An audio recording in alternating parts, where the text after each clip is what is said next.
No, no, no. Are you ready? Yes or no? Intro it and then we'll. Yeah.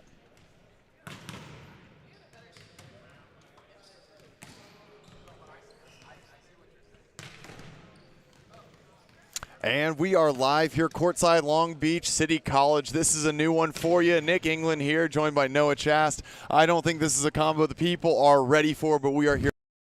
Matchup of the night, 6 p.m. Pacific Standard Time. Chicago Untouchables taking on the Utah Stingers. This is definitely going to be one of the most exciting matches of the day. Looking forward to it. But before we get too into this, Noah, we're going to throw it over to the sideline. Haley's got a little bit more for us. Haley, take it away.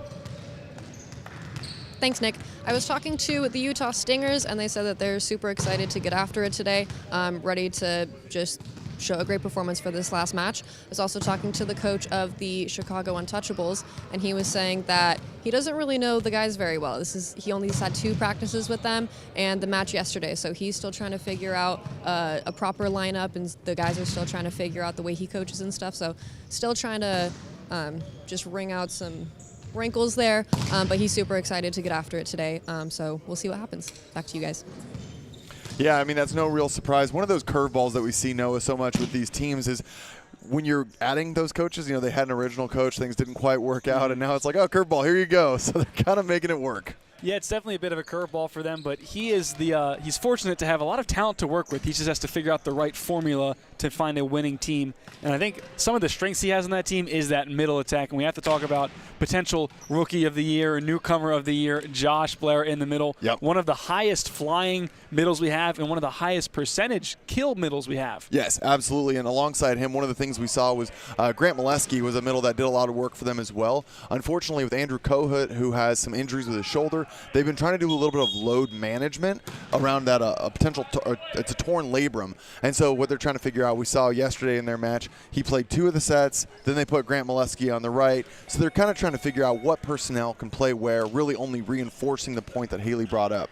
However, when we look at the side of the Utah Stingers, they are very slim this weekend. However, unlike what we saw from like the Puerto Rico Pythons that were kind of a ragtag team here, this is kind of the best lineup that we expect to see from the Stingers. So they've got the right pieces here. It's sort of the guys they like and no one else, right? Yeah, it's sort of their heavy hitters all on the court. And as you'll see in just a little bit, we have Russ Holmes is back on the court, maybe not by his own choice or preference. And I joked with him earlier. I said, Russ, you're sort of giving Brett Favre a run for his money, retiring and unretiring. And he responded back, I never officially retired. I just verbally preferred to not play. And now he's playing again. So. See, I think Russ and I, we just enjoy it too much. Every year we just one more victory lap, and event 1 I had to put the jersey back on because we were 1 injury away, and right now Russ is right back in that same situation. They've got Fabian Rohina as well as Mikael Hoyt in that middle position, but he's kind of the next man up. Also, both of the Coburn brothers here, Sam and Kevin, going to be getting the run today, as well as JJ Rosa, obviously, in that Libero jersey. But unfortunately, we are going to see a new setter, which I say unfortunately because Reed Chilton, who has been a Stinger mainstay for the last year and a half, his father unexpectedly passed away last week due to an accident.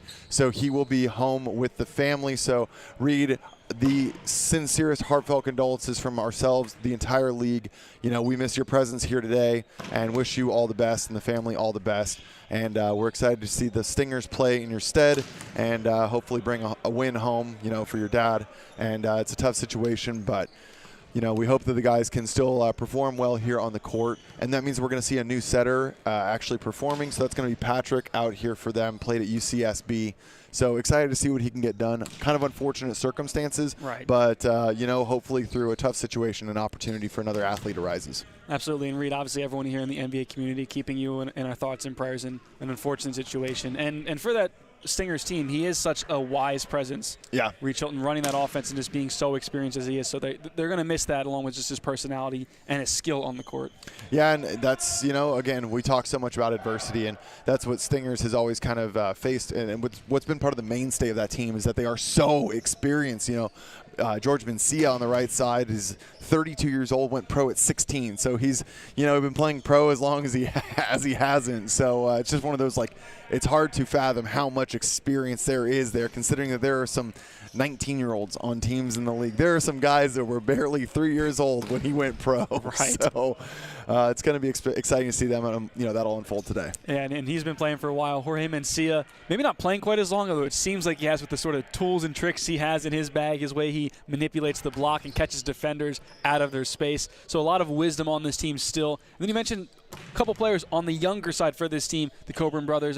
I believe Sam was at the last event for the Stingers. This is Kevin's first event with Correct. the team. Excited to see what he brings outside of some loud and bodacious hair and flow he's got with him. Absolutely, and that's part of the exciting thing is a lot of the NBA teams are starting to get some of these all-stars out of the NCAA.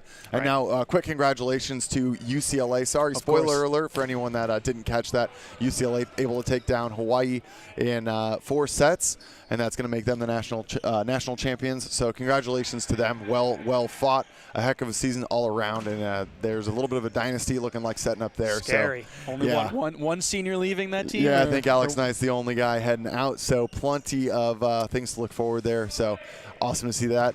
But, alternatively, we just see so many of these athletes that are finishing up starting to head directly into our league. And when you're creating a pro league, that's what it means. You have to have the legs, part of that pipeline developed. So it's exciting to see both the Cobrans who've been, recently graduated, just right back into the system. No, that's, I think, been the awesome step I think this league's taken this year. We all know Event 3, all those international players start to head back. And now we're getting at that same time those fresh NCAA or NAIA guys coming off a successful collegiate career, maybe a playoff run, maybe a championship run, whatever it may be, coming here and bringing those talents to the league.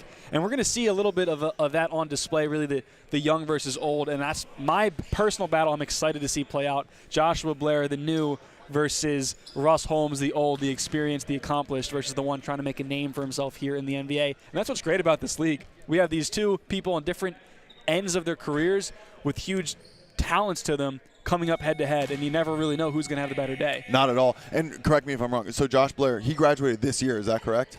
I can confirm that for you, but I believe so, yes. Okay, so he's just one of many examples. We saw Tanner Woods, an NAIA champion, playing with Vanguard, who has joined the Stunners this weekend, so he was available. So just many talents. I know that SD Wild has locked down one who's just graduated, so we can look forward to that one coming up. He'll be at Event 3 as well. So just a variety of talents, and it's exciting to see that the teams across the league are all focused on that. We're about to get here underway. We'll know a little bit more about the Chicago's starting lineup. From what I have heard is George Mencia is going to go ahead and let I believe Kevin take the start on the right, and we haven't talked about it, but Enoval Romero will be back this weekend with no Stormfont Ngata Tafunga, which means that Enoval, fresh off of the plane, he basically flew here straight from his contract in Greece. He is exhausted. He is jet-lagged, and Russ Holmes was like, hey, man, I'm really sorry. We need you bad. And so, he showed up for the Stingers, answered the call of the Swarm, and it's exciting to see him back after we didn't have him at Event 1. And he's one of those cornerstone pieces of this team. They have that core: Russ Holmes, Romero, Mencia. Those are sort of the cornerstone pieces of this team. So, Russ, we needed him. We're short. You got to be here, and he's stepping up to the plate. We'll see how rusty he is or how much he needs to shake off and warm up. But he's going to be here, and he's going to make an impact. That's without a doubt. Absolutely, without a doubt indeed. So everyone's lining up, getting ready to go live here on this one. We'll take it to the court and get ready for the action. Now, in terms of these two teams where they're at, the Stingers 1-1 so far in the season after Event 1. Chicago 1-2, a loss earlier this weekend on Friday to the OC Stunners. A well-fought match, though, showing a lot of that potential they have. Yes, absolutely.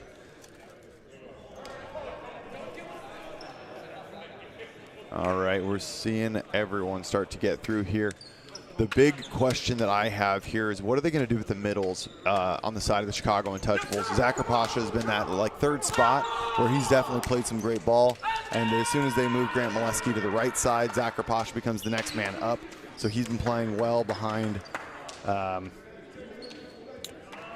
Josh Blair. So interesting to see what they go with here. If Andrew Kohut's available, we've also seen Daniel Venegas be an emotional impact on this team, sometimes for better, sometimes for worse, unfortunately. Very demanding of his teammates. So I know that that's something I'm curious to see how that unfolds. And it looks like they're sticking with the middle duo of Grant Molesky and Josh Blair. Grant Molesky getting the start in the front row along with Daniel Venegas. That's going to put Hank Payne on the outside and opposite, yeah, like you said, Venegas there on the outside. Moises Lopez has done a nice job with this offense this weekend, and that's going to mean that we've got Libero, Enrique Barajas, number 8. And I'll be real curious to see if Will Ragland gets in this game. I talked to him after his last match, and he still has a bit of knee and leg pain bothering him. He's at the point where he says he could play, but he knows he'd be hurting afterwards. So I'm waiting to see if he gets involved in this game or not, or if they kind of keep him and rest him and save him for later in the season. Looking over at the Stingers, we see, so number 21, Pat Paragas, is the UCSB 6-foot-tall setter. Excited to see what he can do. Enoval Romero at the outside, as well as Sam Coburn and Kevin Coburn on the right. Fabian Rohina in the middle. Opposite of him is Zebra, Mikel Hoyt, a.k.a. Zebra. I guess we all know him so well as Zebra, a.k.a. Mikel. And then J.J. Rosa, one of the most defensively promising liberos in the league, continuously finds digs and is currently a dig leader in the NBA. And with that, we are underway. A jump serve from Paragas left short, and an early lead for the Untouchables. And as I've heard you mention throughout this weekend, in a new gym for the first time can sort of be tricky with you with the lights and the space. Even though it was more of a jump float than a jump serve, still getting accustomed to this court. Yeah, absolutely the case. But out of system, a little bit of a miscue from Romero. But hey, he doesn't mind putting away that pass. Just get a big swing. Nice ball there. Easy one to side out off the double block. Chicago known and proud of being a physical team, but can they be disciplined up at the net with this experienced team from Utah? Romero putting some pace on that one, sends it long. Bit of a slow, sloppy start to this game, but I'm confident it'll pick up as these players get more warm. Venegas. Good pass by Coburn. Right to the middle, but Doug. Hank Payne wipes for the reset. Molesky just dunks that, and that's gonna go down for a point. No call on the throw. It's the physicality, you know, everyone looking for a call, but I don't think they're gonna get it. And that's one of those plays where as long as the motion of his hand is fully downward, there's no catch to it, it's not going to be called a lift or a throw or anything like that. Right. And he was just so high, you could just really push it straight down instead of smacking it. Yeah, and that's the thing. They're looking for a travel or a change in direction. That's the real big indicator. But there's the heat coming off the service line. Venegas with an ace taking down. That was the seam of J.J. Rosa and Coburn. Venegas, a very talented server who, when he gets going, can be a threat and put some points on the board from behind the service line.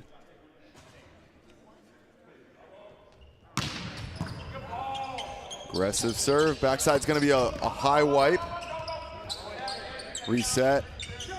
And another throw down. The Coburns both going for that, just open hand tip, using the visibility and giving themselves another chance.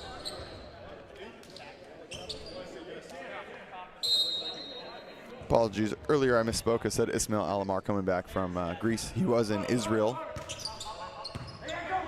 Not that it really matters. I want to get that one right. He's playing internationally, folks. He's coming off some good volleyball. Coburn with a free ball over. And there's an attempted tip, but smothered. Hank Payne not able to get that past the block of Coburn. This is going to be pretty funny with the whole Coburn side to side. Right. Yeah, they're even in the front row together, so that'll be enjoyable.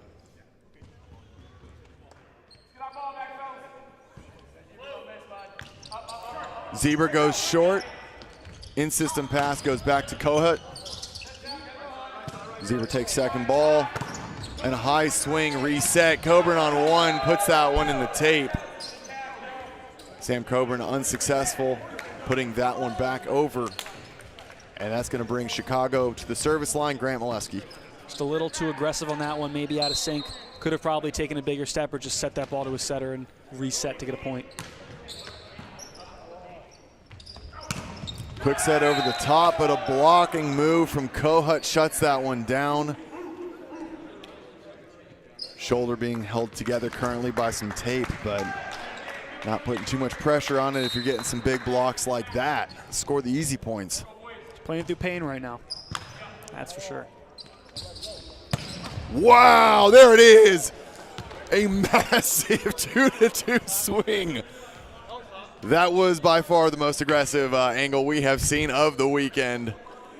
Russ Holmes gives me a look and nods and says, yep, this is why I'm going to sit on the bench. I'm going to let the youth take it from here.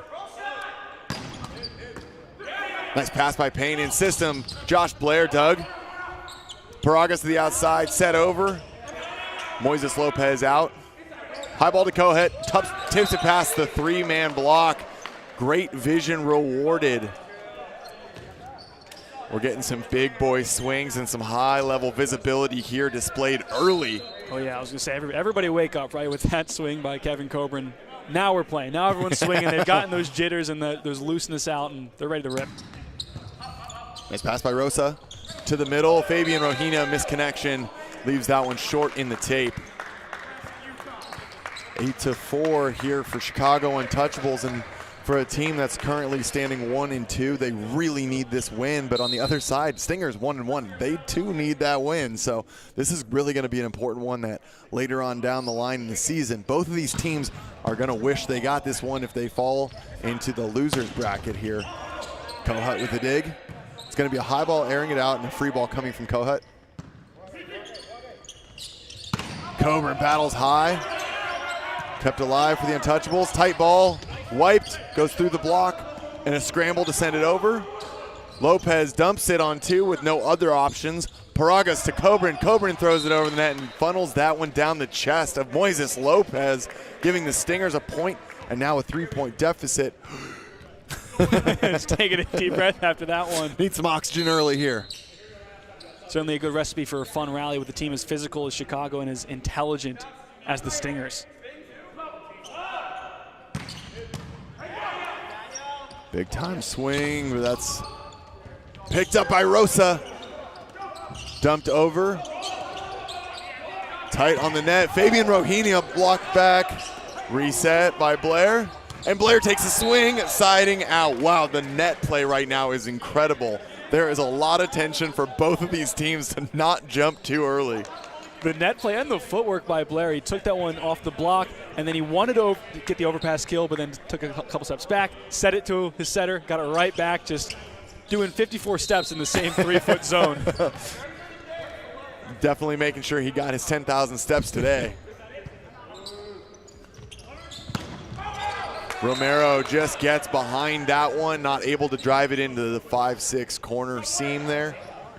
And looks like the Utah Stingers going to take an early timeout, down by 5. That's going to, trying to settle those guys back down is Coach Russ Holmes. But we'll be right back after a quick message.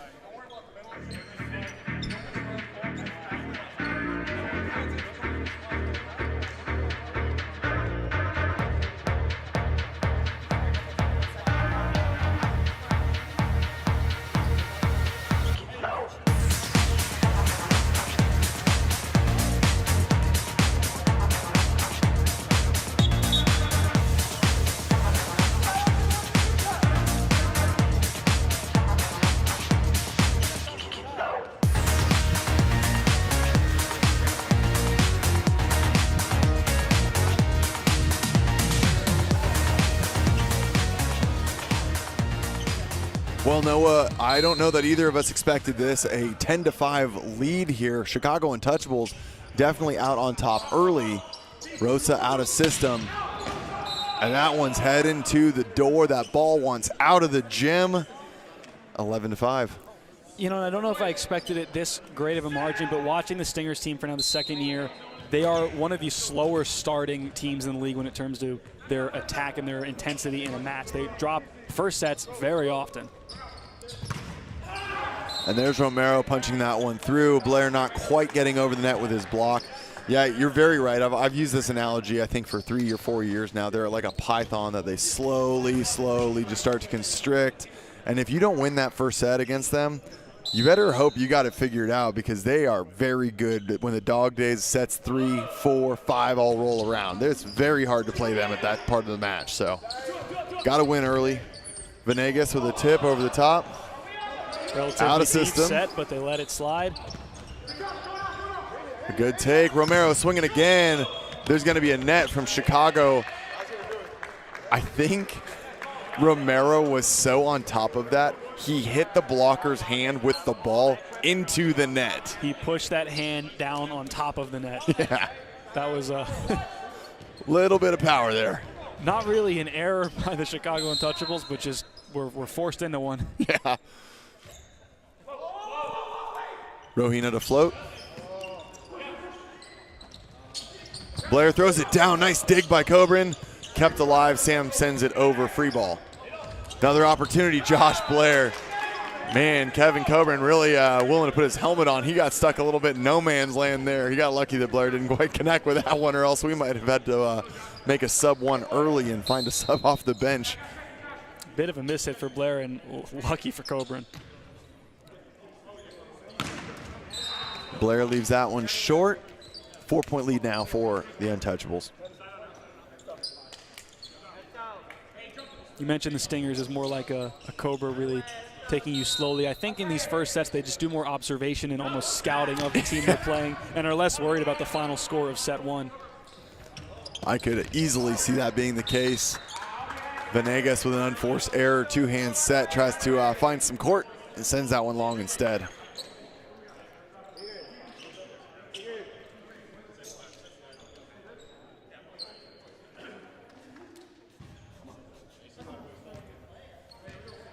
Paragas back around to serve.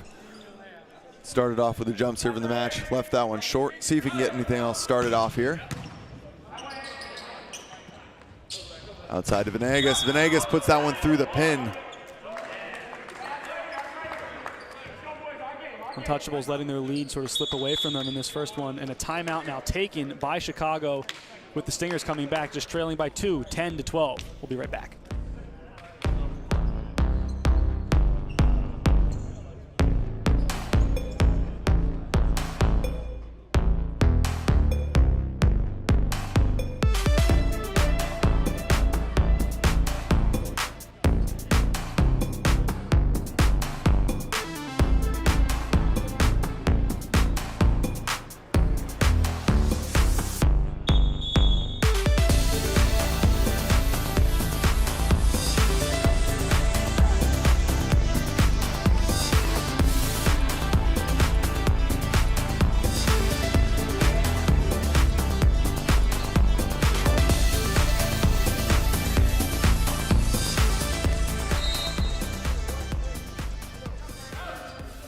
Spinner from Paragas, another good ball. Kohut finds that D ball into the corner, going that cross court winner to zone one. Great swing from him, giving the Untouchables a nice lead to 3 once again. Maybe a bit of defensive miscommunication between Paragas and Coburn, sort of both players looking and thinking, was that yours, was that mine? Yeah. Man, this is a tough one, though. You call the timeout, you get the winner, you come back, and then you miss a float serve long. It's got to be better than that. Moises Lopez knows it, but really unfortunate situation for the state of the Chicago's game here. I thought you were going to say the state of Chicago. I was like, that's not a state. Well aware. Thank you, Noah. Just keeping you in check, buddy. I appreciate it. Us Californians, questionable at times, right? Pat Paragas with a great dig, tracking it down to the bench. Romero with a big approach. Nobody home to pick up off the block. Stingers now down by just 1. Well, it doesn't look like they're waiting for set 2 to roll around to kind of pick this one apart. No, I think so. And Romero carrying a bit of the weight right now offensively from the front and the back row.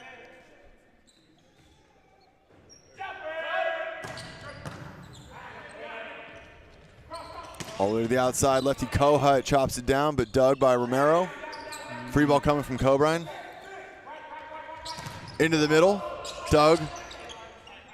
Kohut overhead is a tough ball. Easy dig for Rosa, but a little collision there between the middle and the setter. And a roll shot over the top, not picked up. That's gotta go. Right now, it looks like in those out-of-system situations, Untouchables a little bit out of sorts, where on the other side of the net, Utah Stingers are thriving. And they're making some difficult decisions, setting Kohut, who's on the left side as a lefty, over his shoulder, just not able to get any real whip on the ball. Back set. And there's a big kill. Venegas comes under the net, puts that one down with some authority. But Stingers did a nice job in the last server or two to really close that hole up, down now by just one. Venegas tallied one ace last time he was on the service line. And he finds another one. He paid the Pied Piper, rolled that one over the tape, got it to, you know, it said "you too shall pass." Rolls that one over the top. Different style of an ace on that one, but an ace and a point all the same. Doesn't matter how you get it, as long as it's in the stat sheet. Wow, put some pace on that one. Free ball coming back. Chicago in system. Molesky not worrying about a nice big swing. He just, when you're that high up, 6'8", flies, just throw that one down. Man, the middles on this Chicago squad are an offensive problem. And I'd argue a throw like that is even more difficult to defend than a hard swing. I could not agree more. Very Romero close to a foot fault there. Kevin Cobrine coming around that one, loses the handle on it, sends it long, and now Chicago opens that lead back up to 4. Both these teams, some small runs here, small runs there. It's really going to come down to where are you positioning yourself as you get into those 20-plus points. Have you already given yourself a nice pillow, or are you nipping at the heels? Wow, Venegas just putting a clinic on. Hank Payne putting the clinic in the finesse touch right there, loaded up like he was going to slam it back in their face, and then put a little softy right over the top. I can tell you right now, while we enjoyed that, Venegas would have been upset, to say the least, if that did not get a point. But we'll see if that service run can continue right after this. 18-13. Don't go anywhere.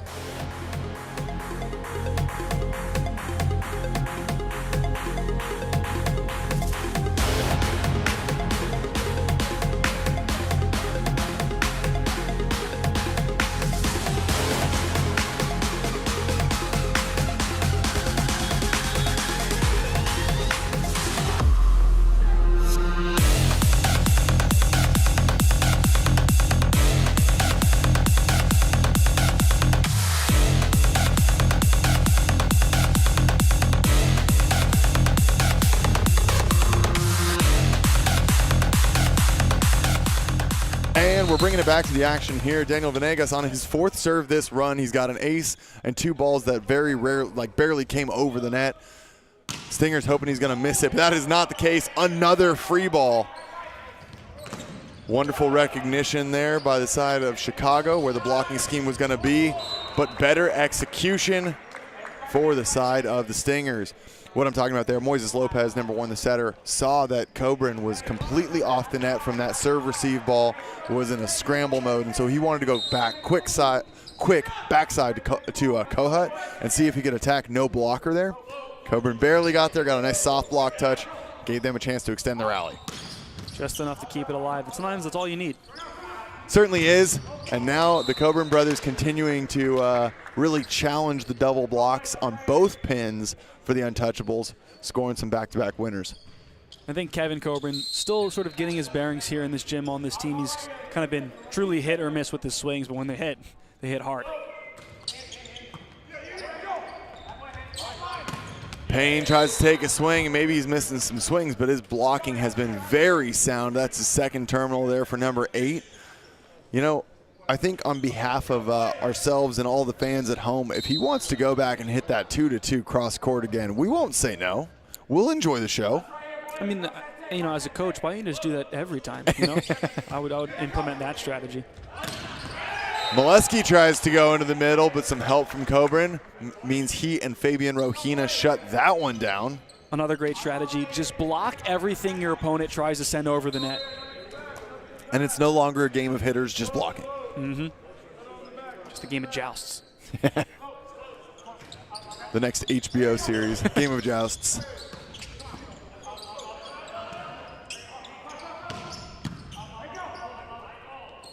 Dug by Barajas. High off hands. Hoyt tries to find one. Molesky throws it down. Free ball comes back. Kohut off of Romero. Middle back. Too much heat to handle. And Untouchables get a much needed point. Stingers were on the precipice there of closing that 4-point gap down to 0 once again. But a nice point from Kohut brings that to a 2-point lead, and Molesky to the service line.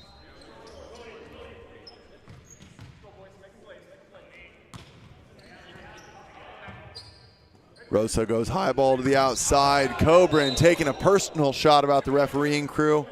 And, we're too early on in the event to have any personal grudges. So on behalf of the ref and crew, we would appreciate if you'd keep that one in the court. Right? I would agree. No headshots preferred for our officiating crew unless you want some not so bright calls earlier or later. Novo Romero loses the handle on that one. A little bit of movement he wasn't quite expecting. And for the third time on different runs, Chicago back to a 4-point lead, but they've continued to lose the handle on these leads. So see if they can secure this one, and that is not a good first step. Certainly giving the Stingers enough life to keep themselves in the game when it could be very easily in their control. You don't want some of these guys over here, as you said earlier. You don't need them getting warmed up. No. Keep them on their heels. Good ball from Barajas. Back to Kohut. JJ Rosa going the wrong way as that line gets attacked by the lefty on the right side. A great ball from him as he heads back now to the service line with a 4-point lead, 22-18. And that shoulder's hanging on by some green screen tape, but it's certainly doing the job so far. If we didn't know that there was an injury, we wouldn't believe it. Rojina with a little fadeaway, dug by Venegas. Hank Payne in transition gets that one done. Great ball to the outside from Moises Lopez. 23-18, Chicago looking like they might have this one in the bag. And what a dig by Venegas, perfectly reading that middle attack, seeing the hole in the block and filling it perfectly.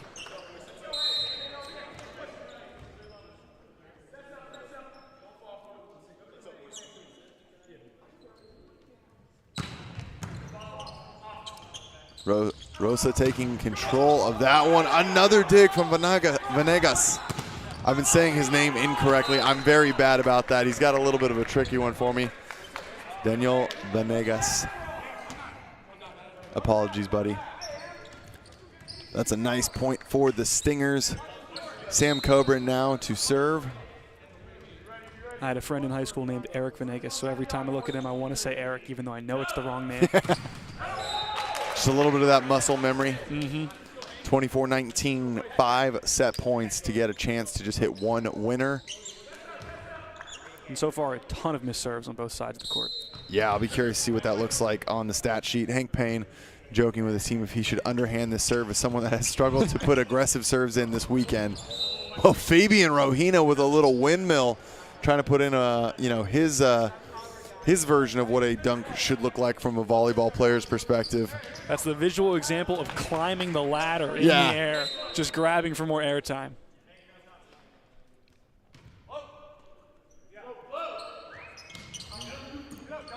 Float serve taken by Payne. Outside, covered.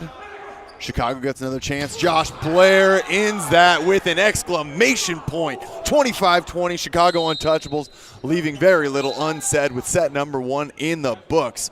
Don't go anywhere. Set number 2, Utah Stingers, Chicago Untouchables, coming right back at you.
Well, that was an exciting set number 1, and we're about ready to get back into set number 2. Before we do, we're going to hear some words of wisdom from Haley on the sideline. Well, getting one quick pause we're seeing here. And I can say as another sideline reporter, sometimes it's difficult to wrangle those coaches in. They always want to go talk to their team, set their lineup, do all this other dumb stuff when you can be talking to us. Come on, coach. It's a golden opportunity, but we're back at it here. Throwing it over to Haley. Haley, take it away.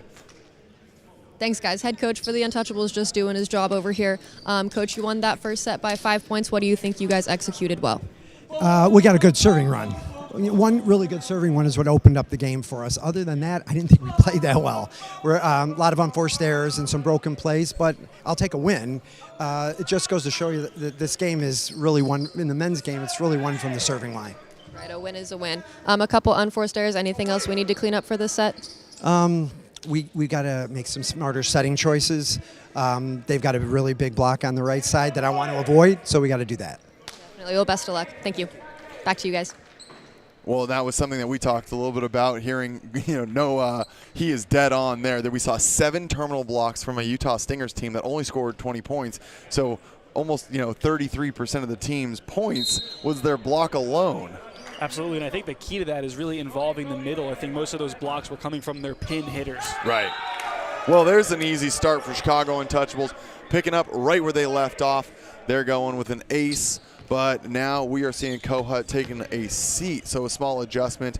I think maybe that shoulder is starting to bother him, so that's going to mean that for the Chicago Untouchables, they're going to go with Ramon Matos on the right side. We've seen him periodically getting used, but time for him to get some full PT. Tip over the top, picked up out of system, but a good roll deep taken by Coburn. Back to Kevin, dug by Barajas. Vanegas now crowd back, chicken wing keeps it alive, tight ball just outside. Matos with a nice move to try and pull that one off the pin, but sometimes the vertical leap just not quite enough.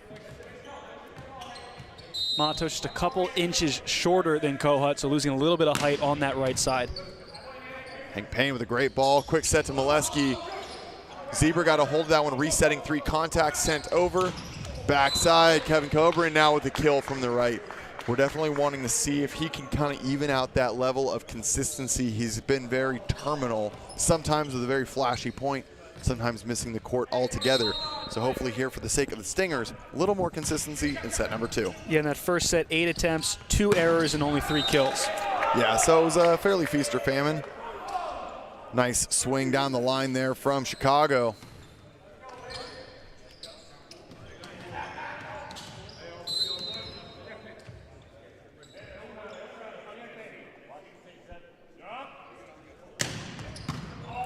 Noble Romero handles the heat on that very well. Doug kept alive. Not for long. That one's going to go down. There was a little kick dig there for the cover, and that got 2 touched on it, but Rosas just barely missed the net. Had that caught the net and come back, there's a chance that went over. And Chicago's lucky because they were already celebrating. They were checked out at that point. Vanegas continues the service pressure. Outside to Kevin. Kevin blocked back, dug by Noble Romero. Sam now takes the roll shot over the top, defended by Molesky.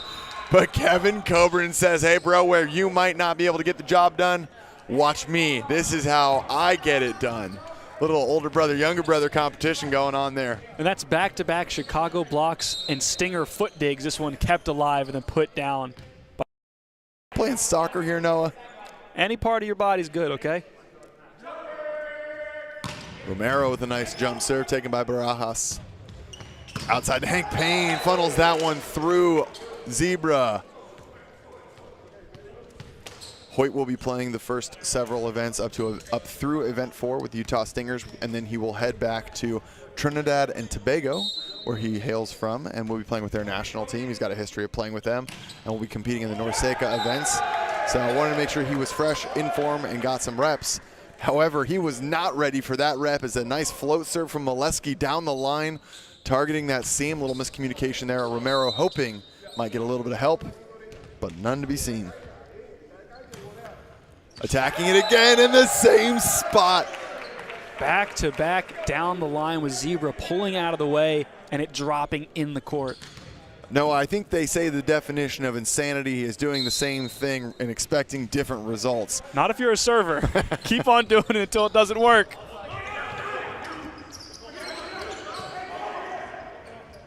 Set to Blair, but there was a commit block waiting from number 14, Mikael Hoyt.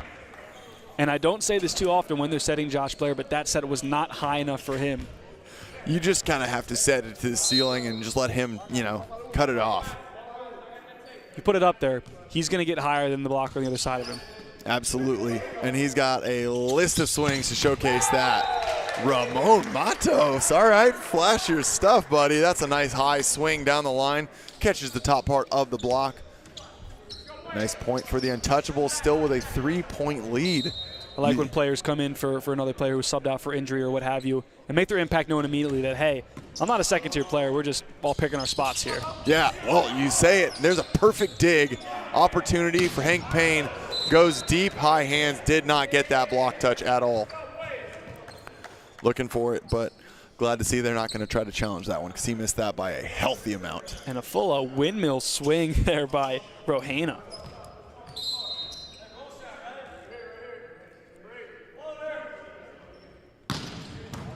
Kevin Coburn gets the overpass, reset, taken by Sam to the middle to Fabian, and nobody home. And Noble Romero on an aggressive route there for the Bic. A little bit left him and a little miscommunication with him and Rosa. So JJ Rosa thought he was going to pick that one up, but Utah Stingers, you can tell they're running a couple different systems right now, and they've got to get on the same page. Yeah, that big approach brought him way too shallow. There was no one deep, and even though it was right over his shoulder, he thought there was someone behind him when there wasn't. The backside. Wow, that was an aggressive set taken by Coburn. Vanegas put some respect on his name. Number 6 with a kill down the line. He is showing up here in spades. And I love giving the middles credit where credit is due, pulling that middle blocker, leaving Vanegas tons of lane. Sam off the high hands. Vanegas goes now with the tip, but that one's picked up. Opportunity, Sam Coburn swings long, cannot find it. Both the Coburns seeming like they're having a little bit of trouble in the out-of-system swings to find that court, and that's going to lead us to a timeout. Once again, same score, same time, 10-5. Russ Holmes says, guys, we got to cut this one out. Don't go anywhere. We'll be right back to see if the Utah Stingers can right this ship.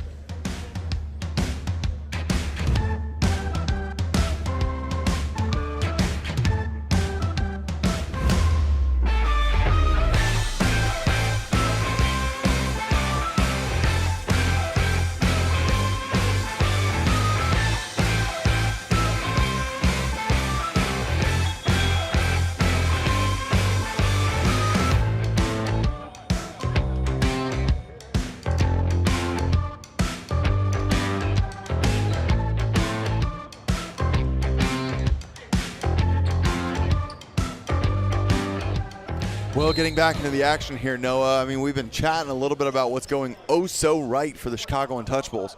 What do you think it's going to take for the Utah Stingers to start turning this one around in their favor? A little bit of that. Definitely getting some cleaner swings from the pin hitters. I think both of those Coburn brothers may be getting a little more consistent, a little more warm, and help them a lot if they become terminal. Oh, wow, big pickup, found the touch. Another off-speed swing. Dump red. Chaos coming through, and Noble Romero with a standing down ball. Opportunity. Backside. Ramon Matos dug. Sam Coburn gets a third chance, deflected once again. Oh, man. Miscommunication, and Noble Romero goes to take that, but Pat Paragas doesn't see him there. Tragedy for that point, but man, 3 blocks in a row that the double block of the Chicago Untouchables is able to either deflect or defer that swing from Sam Coburn. He's got to be able to find some more effective swings. And that's where being a new player for Paragas comes back to bite you, not having that communication, that experience with that team, knowing, hey, if someone's over my shoulder, they're going to take that ball, and being sort of new in that system. Yeah. Kevin Coburn misses another one long. Well, at least the Coburns aren't missing in the net, but they cannot find the court. There's a lot riding on these two, both being explosive pin hitters. Hank Payne taking that off the block. Moises Lopez cuts that one off before it goes over. Daniel Vanegas, the line is open. Your check is waiting, sir. Cha-ching. Yeah, that is another swing down the line. He is all over that. Moises Lopez doing a wonderful job spreading that offense out. Josh Blair continues to get respect for him in the middle. Another block touch tight. One-handed set. Josh Blair is in system and on time. 14-5. Chicago Untouchables is getting the dirty work done. The inconsistencies maybe from the first set out of the way, and they are rolling right now. It is all Untouchables. It definitely is, and Stinger's got to figure something out or else they are going to not touch another ball the rest of the set. We'll be right back.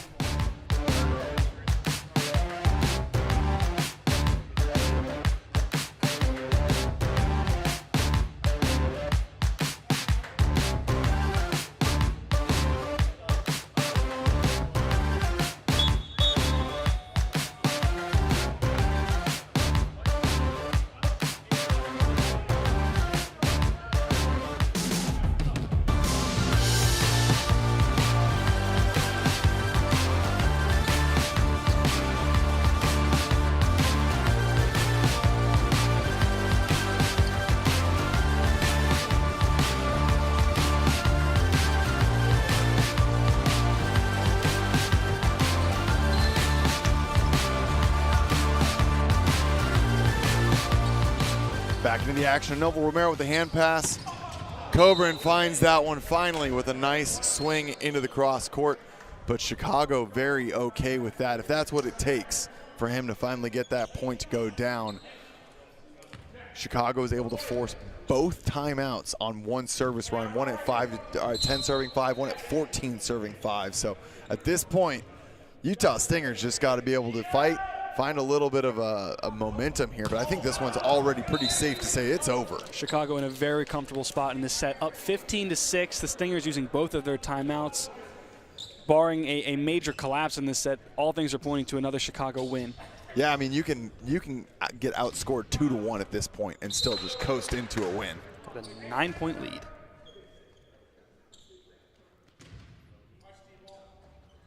Josh Blair hammers that one. Great pass by Rosa. Opportunity for a Noble Romero, and Moises Lopez not worried about the size mismatch at all. Great block by Lopez and a great pass by Rosa.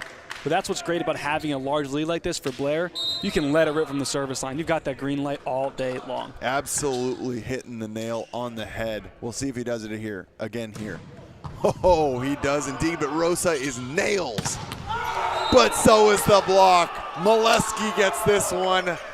That double block is ready for a triple block. Venegas, your turn. Bring it on over, buddy. I feel like I'm experiencing deja vu. A tough jump serve, a great pass, and then a stuff. Seeing double. We just saw the same play. And, hey, we said we don't have replay yet in the NBA, but, you know. we got live action replay. Live action replay. And that one goes long. We're seeing that some of the hitters here on Utah applying more power, trying to get things to go their way, but it's not working for them at all. And how much of that is, strategic, just trying hitting it harder, or how much of that is frustration that they're not getting the result they want? Yeah, I mean, at this point, 18-6. I mean, this is. And even though I don't think the middle is a point of weakness in this match, I wouldn't be surprised if out of frustration, Russ Holmes inserts himself in this third set. Yeah, I mean, Russ, do they, does Russ and George Mencia, do they come in, or do they just let the guys on the court learn a little bit and get experience in the league?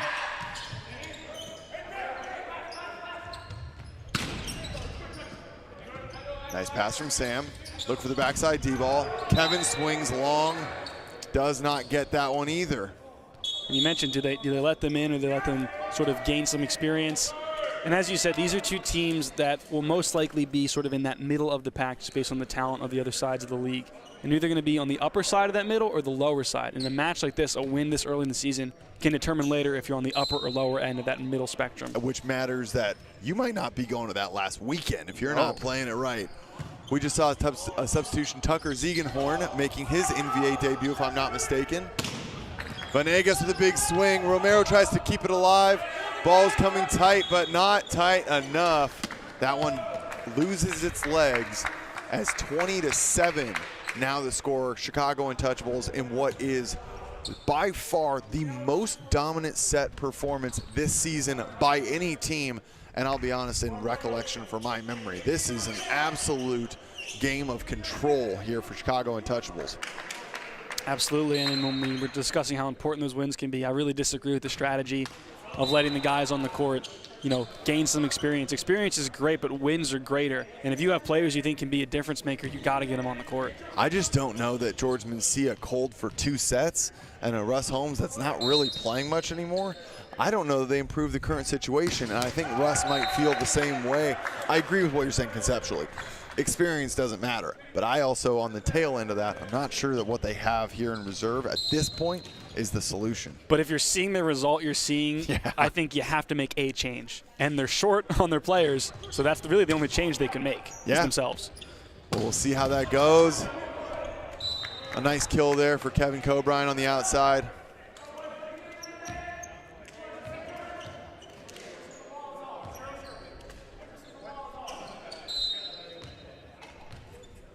Nine serving 21. The biggest thing is that that no run is given up by Chicago here.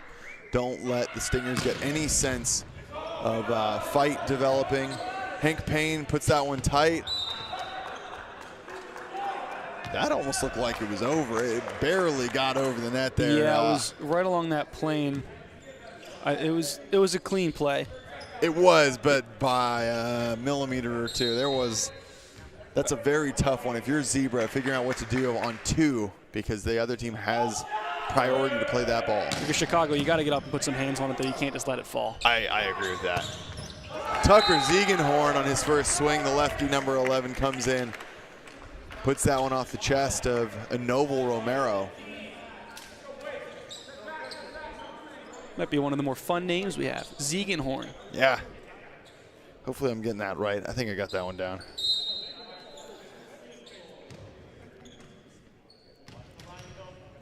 Oleski back to serve. Drops in a floater to Romero. Coburn pokes it over down the line. Getting a kill for the Stingers, but a tall task ahead of them. Yeah. 11 points, 22-11. Don't feel any more inspired by that kill. I love points on the scoreboard. Stingers trying to create a little bit of energy here they can use. Zebra with the float taken. Josh Blair low set. Punches that one through, quite literally just drew his elbow back as far as he could and threw a punch forward. Tips that one off the top of the block. 23-11. Noah, I don't think any of us saw this being the outcome of a set number 2. No, I picked the Untouchables to win this match, but I was expecting something much more competitive. And now that serve, or that swing goes long. It's that serve. That's what I thought it was based on the miss there. Fabian Rohina not finding the hands. 24-11. I do the math. How many set points? 13. JJ Rosa, this is out of system as they come. Free ball coming over from Kevin Coburn. Moises dumps, tries to take the glory himself, gets the overpass. Josh Blair goes on a slide approach all the way over and says, Moises, you took my last opportunity. I'm taking this one, and I'm taking this set. 25-11, a 14-point lead blowout. This one could be a real quick end if the Utah Stingers don't figure something out. Noah, we're going to be right back to bring maybe a very quick conclusion. Set number 3 coming your way. Don't go anywhere. We'll be right back.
Well, there is certainly something that needs to change, whether it be personnel, mindset.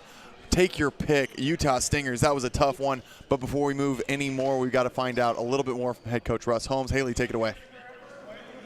Thanks, guys. Coach, what are we doing different moving forward? We got to respond. We got to respond to this adversity we're in right now, being 2 sets down. Guys need to keep the energy up, just keep communicating, play the game that we know we can play, put some more pressure on them from the service line, I think, and let our blocking defense do the work. So, yeah. You have some great players out on the court. It doesn't look like you have too many subs. You have 2 subs on the bench. Are they going to see the court anytime during the match, or are we going to stick to our regularly scheduled program? Yeah, we'll put Mency on the opposite, I think, for this set to start. Just get them in a different look, and then kind of see how it evolves from there. So, yeah. Sounds good. Best of luck. Thank you. Thank you. Back to you guys. Well, that's going to be a tough one. Makes a bunch of sense. Kevin, this is something that we always talk about. Everyone loves to look at some of the plays that happen in the NBA that happens as a lack of cohesion and experience together. Sometimes you just see sloppy play that obviously we're not proud of either in our product. The teams aren't. You don't want to see that happen. But I think that sometimes I hear in discussions people discredit how good the level of play can be. And you just think that these NCAA athletes are going to come in and run the league. And you just saw Kevin Coburn, fresh off of a fantastic season at USC, now heading to the bench to be replaced by George Mencia, a true veteran with 16 years of international play experience. Sometimes when you get these big blocks in front of you, it's not what you're ready to see. And you're playing against guys that have been playing professionally for, as long as you've been in college and high school combined. It truly shows the level up that this league is from the college game. And when you watch, the high-level teams in college, the UCLAs, USCs, Penn State, Hawaii's, it all is very high level for that level of experience. Right. But when you take one of those guys and pluck them out and put them in this league, that's another level they haven't maybe achieved yet. Correct. And so they can be out of their element and sort of discouraged or taken aback by the block or the pace or the quickness or whatever it may be. And that's when you got to put in someone like a Mencia and just give Coburn a breather. And he's having a chat with Russ Holmes right now. And really, he's taking this as a learning moment because he is a young player and he'll learn from this and he's got the talent. He'll bounce back. But it can be a lot sometimes. Certainly can be. And, it's one thing when you got an Olympian sitting next to you fresh out of college. Russ has reigning sports agency, one of the top it is the top U.S. sports agency to get athletes overseas, help get them recruited. So you've got a wise, successful man sitting next to you, giving you some advice. This is where that real learning occurs. However, right now with a 3-2 lead developing early, you got to wonder, is it going to be enough, or the side of Chicago going to continue rolling on? It's hard to say, but it looks like the Stingers going with a little bit of both of our strategies of what we were thinking was going forward. Putting Mencia in, so putting in some of those players to try and change it up. Russ keeping himself on the bench, though, so not really doing too much, maybe not feeling he would add too much value, especially because, as we mentioned, it's really the pins that were struggling. Yes. Well, I think I'm going to give you all the credit there. I just was a doubter, and I think you were hitting the nail on the head. But the service pressure from Chicago feels just absolutely unrelenting. Out of system ball, Hank Payne just going to send this one over, give the guys a chance to play another point. To the outside, Sam Coburn blasts that into the shoulder of Venegas. Could not quite get out of the way had he been able to. I think that would have gone long, but, that one had some heat on it. Mikel Hoyt to serve. Targeting across court, but a perfect pass. Little back set just gets free-balled over. Molesky takes one. And off the block, a kill for the Untouchables. Got to say, for how much we've talked about the right side, Kohut being successful, Molesky getting some stuff done. I've been very impressed with Ramon Matos coming in. He's producing very nicely so far, very efficient. He's got 3 kills on 5 attempts here in a set. Very well done for him. Yeah, he might not get all the attention that Kohut would get in all the sets and all the swings, but when he does, he takes care of the ball, and he hasn't been a negative. He's been net positive, really, so he's filled in nicely. High ball out from Moises. Another tip down the line, taking out Paragas from the offense. Cobrine taking a swing, gets the tool, goes wide, and a much-needed point for the white and blue. And, Nick, I want to get your perspective. Some might consider this loser mentality or loser talk, but as a coach, when you have 2 bad sets like that, especially that second set, whether you get a win in this set or even this match at all, you want to play a tight, highly contested set to feel good about your team in this third one, maybe even get a win. You don't want to go out sort of whimpering and go out soft. Yeah, you know, that was something that I even dealt with my team last night, was after losing that 39-37 barn burner, now you're on to the next one, and the big thing you care about is how do we respond in an emotionally draining set number 3? And those are the moments that you cannot train your athletes in the gym. You have to let them experience it, and you have to hope that they're going to answer back. And that's what we're seeing right now is, you know, the side of the Stingers absolutely has the athletes that they can rely on to bounce back and make this happen. And owner Russ Holmes is just going to let that, see if that can happen. And right there, a great adaptation made, trying to see a physical route from Blair, shut down in the middle, and a nice stop for the Stingers. And that's exactly what Russ told our Haley Henderson, is that he has to see how his team responds, right? Obviously a complete opposite game as your Wild had last night, but still one that's worthy of testing your mental fortitude and how will you respond on the court, both mentally and physically. Definitely is. Now, one thing I want to be critical of, I'm fine with hitting errors, things like that, but the Stingers have got to start mitigating service errors. That's 2 already. They're not getting aces to warrant the errors. They've got to make sure that they're hitting those serves. Off-speed tip, catches everyone sleeping. Rohina says, boys, grab your marshmallows. We're going to the fire pit. On the opposite end of that spectrum for Chicago, sort of like Philadelphia this last match, you have everything in your control. Don't let one slip. Keep the pressure on and don't let them even creep back in and let that take away from what you've done this match. Could not agree more. Venegas continues to be an absolute problem. That for him is kill number... can't find it. Looking like 4. That's number 4. That sounds very Which wrong. seems low, but got 13 attempts, so he's put a lot of balls in play, maybe not gotten kills, but gotten them out of system at the very least. I feel like I remember double that, but, you know, very spread offense. When we look down the sheet here, you see, you know, 3 kills for Matos, 4 for Venegas, 3 for Grant Molesky, 3 for Hank Payne. You see 3 for Andrew Koha, 6 for Josh Blair, but it just speaks to how efficiently the offense is being run by Moises Lopez, who targets the middle Grant Molesky right there. Really doing a nice job. And I think it also speaks to how many errors are coming off the side of the Stingers. They had 16 combined errors in the first 2 sets, both blocking and hitting. So maybe not a lot of terminal kills from Chicago, but Stingers making it easy for them. Certainly not. And there's Anovo Romero finally earning one on the right side. Much needed.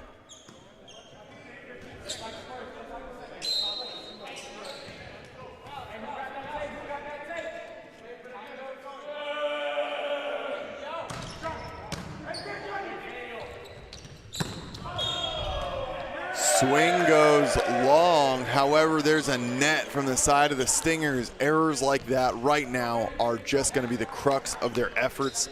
They're still ahead by 1 point, but they cannot give free points away.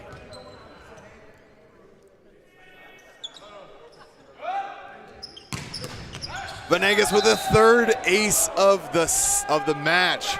He has certainly paid the price, and whatever that price was, the tape is open.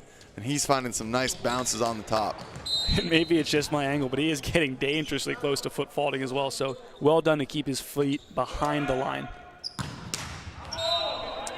Leaves that one short. Maybe he should have used the extra 8 inches he had there. That one was well behind yeah, him. he backed it up a lot. Don't listen to me, Daniel. You keep doing you. 11 serving 10 now.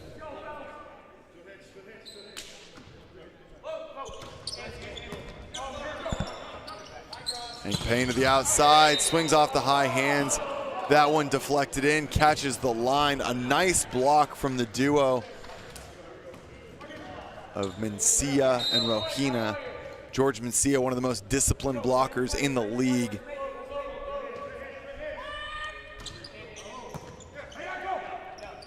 To the middle, Molesky off the platform of Paragas.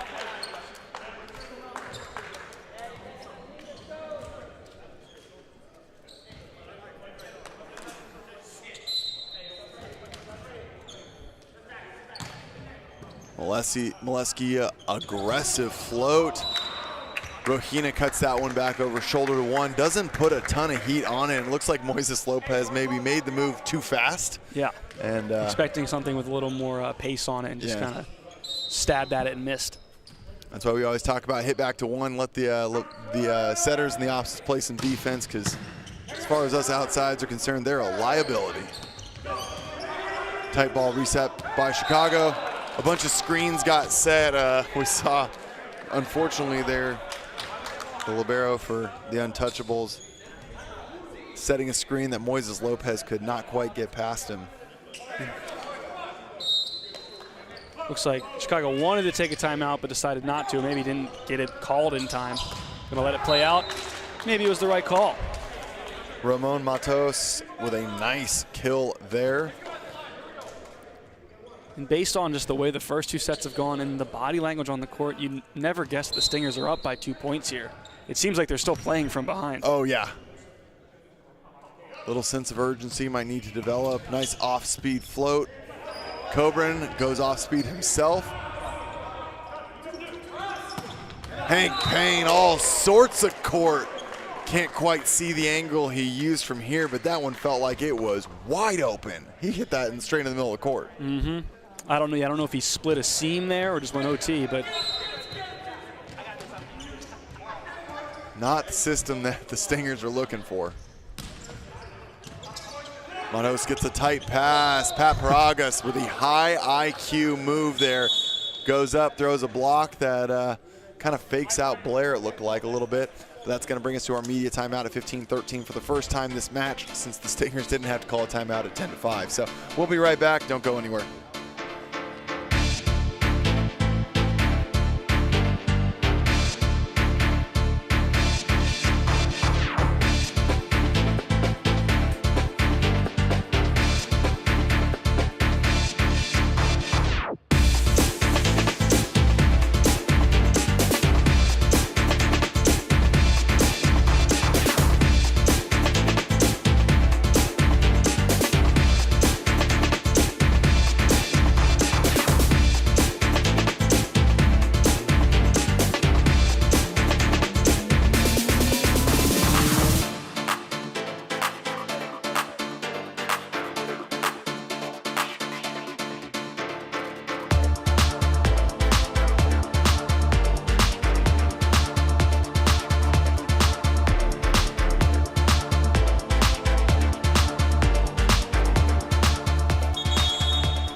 And we're back here at Long Beach City College, the final match of day number 2. Don't worry, there are still 4 more action-packed matches coming your way tomorrow, starting at 9 a.m. Pacific Standard Time, running through 6 p.m. Pacific Standard Time, and that will wrap up the weekend with an LA Blaze, San Diego Wild battle for SoCal.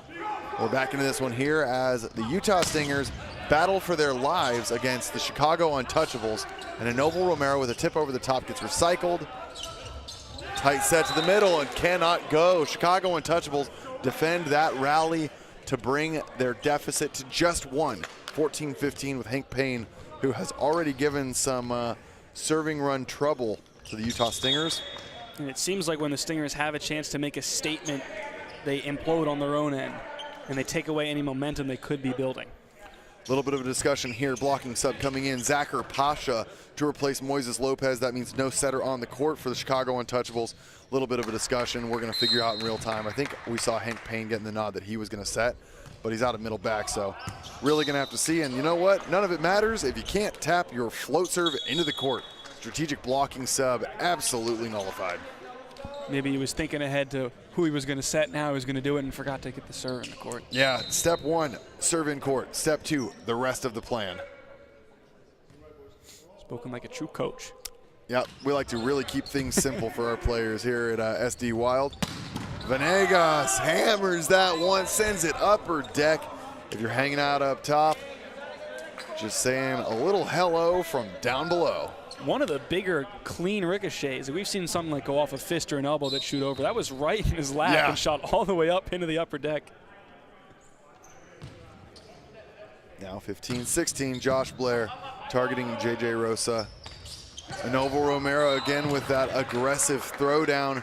He's been throwing that tip quite a bit, trying to provide a little bit of consistency.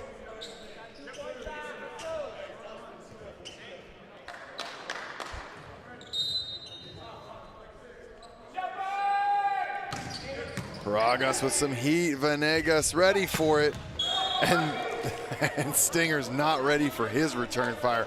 Again, that line swing has been open time and time and time again for Venegas. There's not a block there to stifle it. There's not a defender there to take it. Just Venegas, the ball in the bottom of the floor. I would read that book. Out of system recycle, going to be sent over from Payne. Coburn tries to right that ship. Romero blocked into the corner. Nope, that one's going to go out. J.J. Rosa follows it all the way to the line. The same move we've all heard a million times before since we were 13 years old. Do not guess. Follow it all the way out.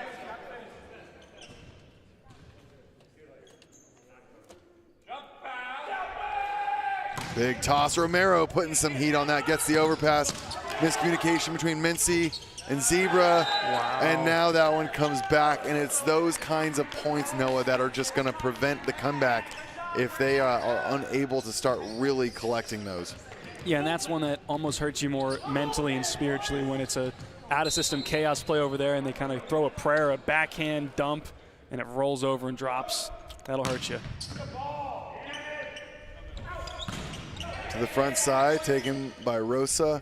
Now Mency kind of warming up still. No question there, finds zone one.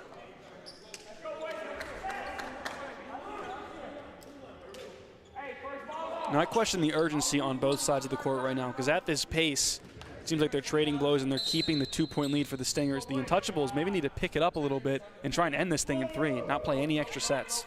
Absolutely not. You never want to go extra sets with Stingers, especially. All the time in the world to lose track of that ball. That's going to go to the point of Chicago. Still trailing by 1 at 19-18, so Stingers battling with it. You know, this is where if you're on the side of the Stingers, the challenge is, can you get your mental to match the fact that you have a 1-point lead? Start acting like you're in the lead. Start kind of relying on a little bit of that, you know, confidence that's going to take you through. Because mistakes are being made on the side of Chicago. Can you take advantage of them? And George Mencia cleaning it up right there with a nice seal over the net. Race to 20 complete, 20-18 for the Utah Stingers. And if you're Chicago on the opposite end of the spectrum, can you try and wipe away from your mind that you're up 2-0 and try and play like it's a clean slate or even you're down? You cannot lose that sense of urgency at all.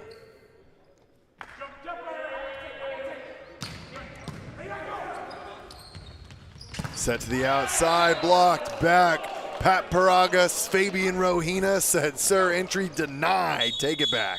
And that's going to be a timeout for the Chicago Untouchables. Now down by 3. Utah Stingers making a run at it. Are they going to be able to close this set number 3 out? Tune in right after this and find out. We'll be right back.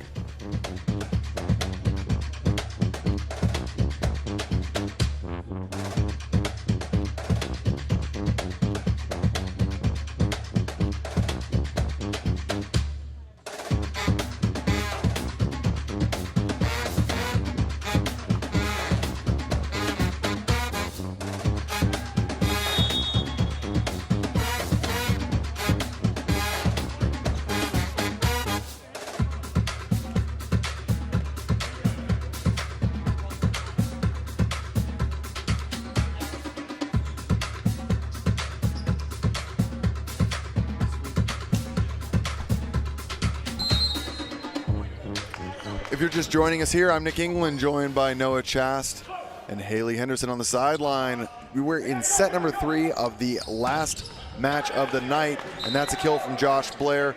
You've heard that one plenty of times before, and it's not going to stop here. 19 serving 21. Stingers trying to hold on to this 2-point lead to extend this game before they might have one of the fastest matches of the season. Tight pass. Paragas finds Coburn. Sam sends that one long too. Both of the Coburns need 3 more feet of approach room. That's a point you have to have. Had the lead up 2, a chance to keep it up 2, or even up 3, I should say. Instead, you make it a 1-point game and could see this match slip through your fingers.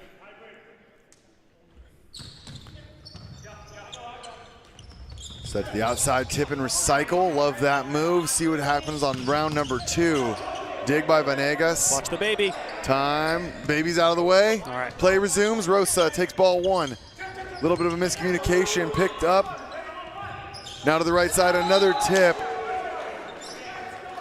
Oh, and so crafty, just tooling the block while he's on his way down, getting it underneath his hands and pumping up his team with a loud "let's go."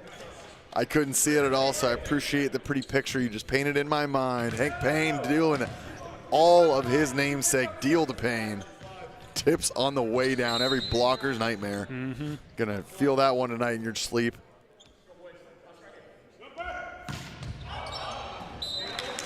That one still has some legs on it, and it is running. That serve out the back of the court.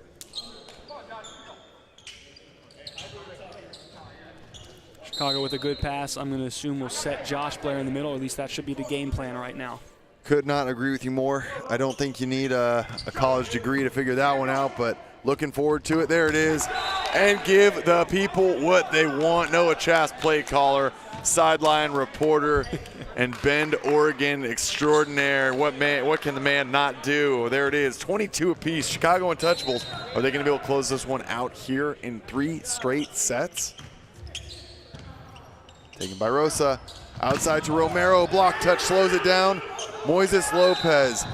Hank Payne called for ice set. If your setter sees you and you are there, you get out of the way. There was plenty of time for Moises Lopez on that dig. Get out of the way. Let him take it. And they're going to want to talk that one over and not let anything roll or mount off of that miscommunication. Well, a welcome break for the Utah Stingers, who've been trying to buy a point now for some time. We'll be right back to see if this 1-point lead is going to be leading to just 2 more quick ones. We'll be right back.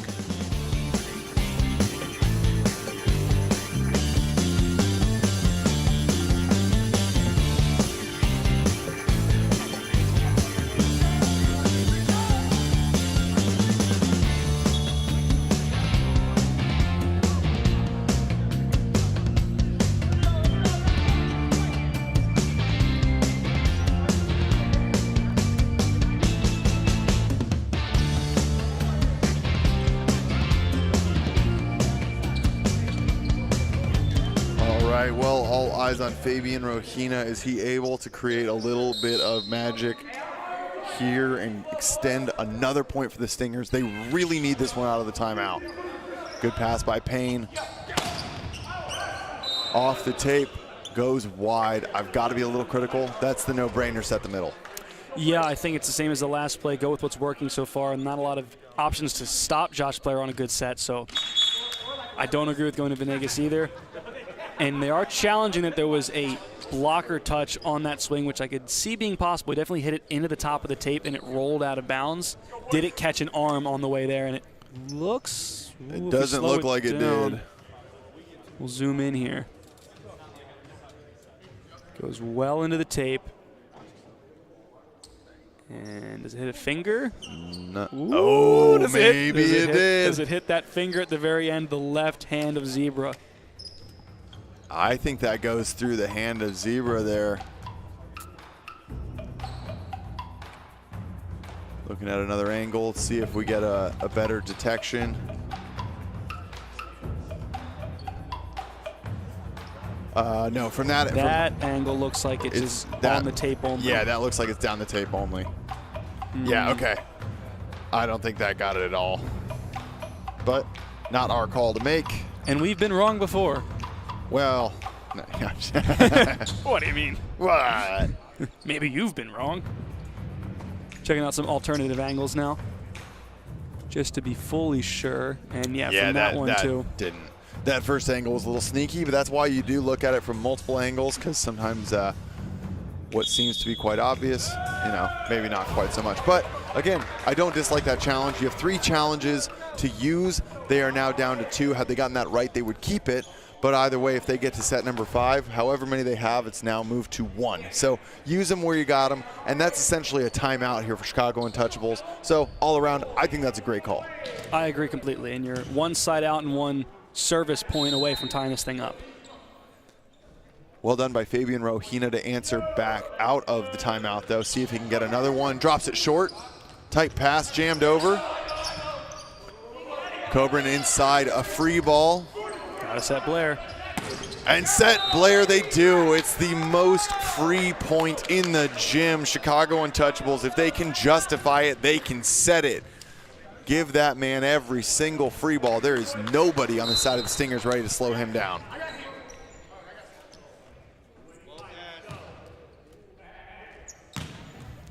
Blair waiting for nothing to get a big rip on that, but a Noble Romero bangs that off the double block, and that's going to be set number 3 going to the Utah Stingers.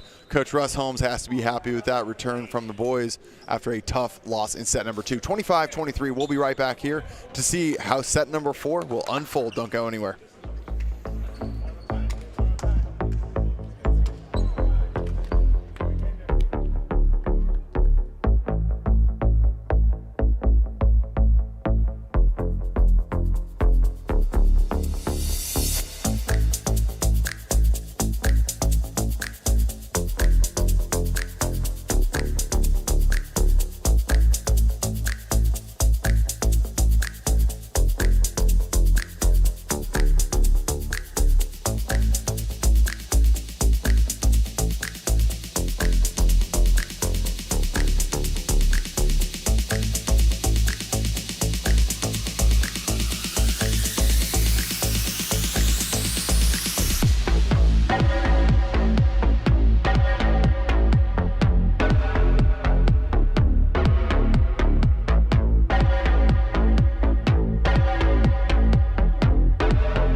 Well, Noah, we are getting back in action here. Set number 4. Words I was not sure I was going to be saying after that tough set number 2. A lot of credit, though, Utah Stingers. We always talk about how important it is to get that win against them early because you don't know that you're going to get it in sets 3, 4, and 5. So, you know, did the Untouchables buy themselves some time, or are is the sun setting here in Long Beach and Stingers about to go on that reverse sweep? Hard to say. The Stingers getting that response Coach Russ Holmes was looking for, but what's the response look like from the Untouchables? We're going to send over to Haley Henderson on the sideline with that discussion. Haley?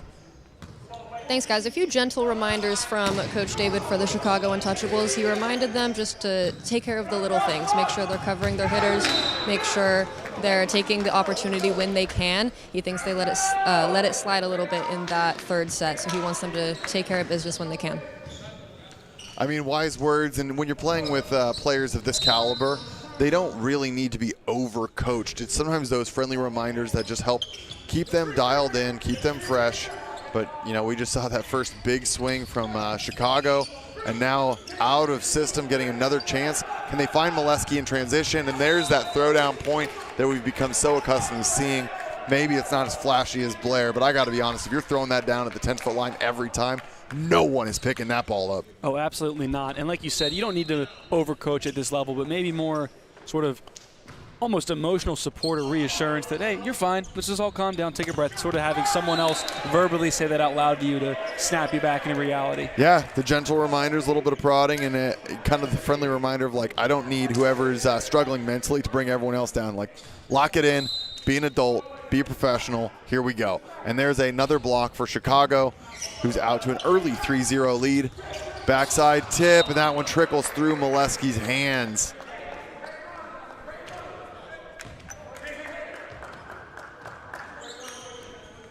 And so I think similar with that Philadelphia Founders match, this is to set to see what really are the Untouchables made of, right? You didn't think the Stingers were going to go down without a fight. They got their one-set win. Now's the time where you have to shut the door if you're Chicago. And this really is a true test of their strength and ability to win in this league. Certainly is. Go to the 3-ball there. Gets denied. Hank Payne unable to find the coverage. Now 2-3.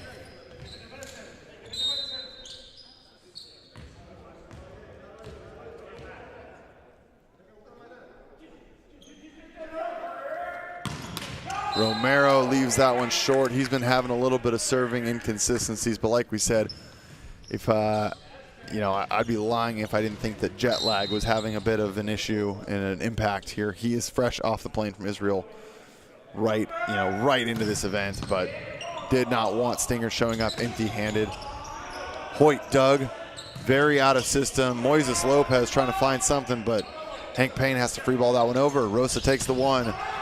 Hoyt takes the 3 and sends that one through the uprights. Misses it long out of the back of the court. That one sails long. I want to take a second to talk about the blocking discrepancy or parity at some points in the match. In that first set, the Untouchables with just 2 blocks. The Stingers with 7. Second set, reverse. Untouchables had 7, Stingers had 2. This last set 3, which was the Stingers' victory, 8 blocks for the Stingers and 0 for the Untouchables. Chaos is ensuing here. Molesky takes it. Ball is tight. One-handed set and another throwdown picked up this time by Paragas. And this swing, 2-2, is just too wide.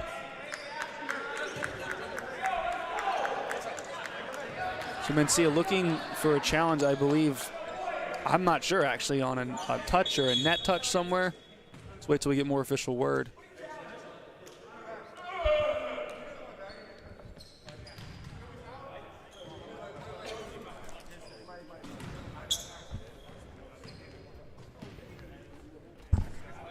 So we're looking at a replay right now. Again, not exact. Maybe the in-out call is what we're looking at. Okay.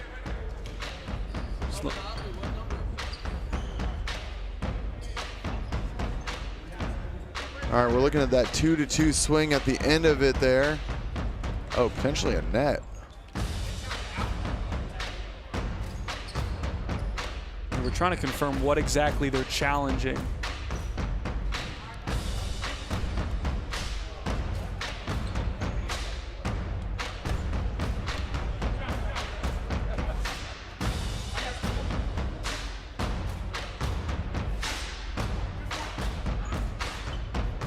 Showing this replay of that swing by Sam Coburn, and it looks like they're challenging a net contact by the Untouchables on that swing.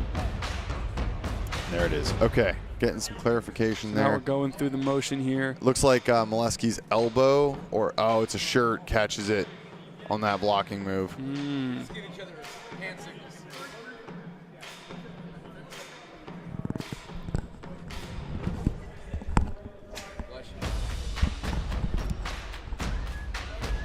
So a little bit of a lull in the action here to make sure we get this call right. Was there a net touch by the Untouchables on that block? Getting the call right now.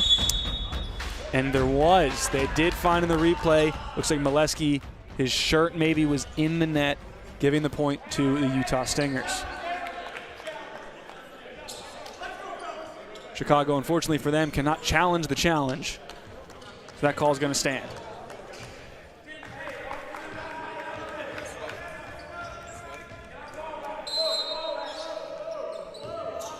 Back to the action, Hoyt with the float that we've seen so many times today.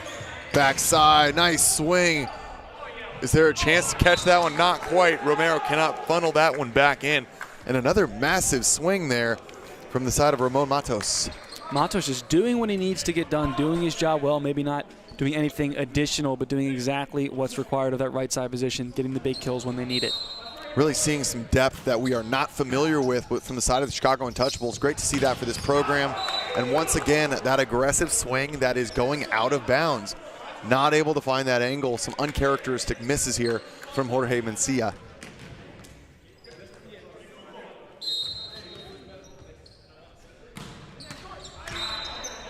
Left short by Molesky. Another shocking stat from his first 3 sets so far. Obviously, Kevin Coburn put to the bench. Sam Coburn, 33 attempts, 8 kills, 4 errors in those first 3 sets. That's a tough stat line. Wow, what a dig. Mencia chops that one back in. Unwieldy point. Matos goes for the wipe, but too disciplined is Sam Coburn. That one goes for a point for the Stingers. And leaning back that effective block that helped them win that 3rd set. Maybe the swings aren't finding the court. Disciplined up at the net, shutting it down. Mencia hitting that spinner and sends that one long. Unforced error, untimely indeed.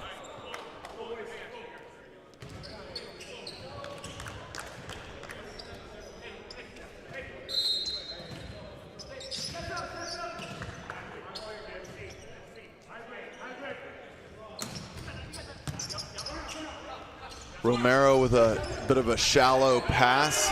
A nice reset. Another attempt. Moises Lopez showcasing that setter strength.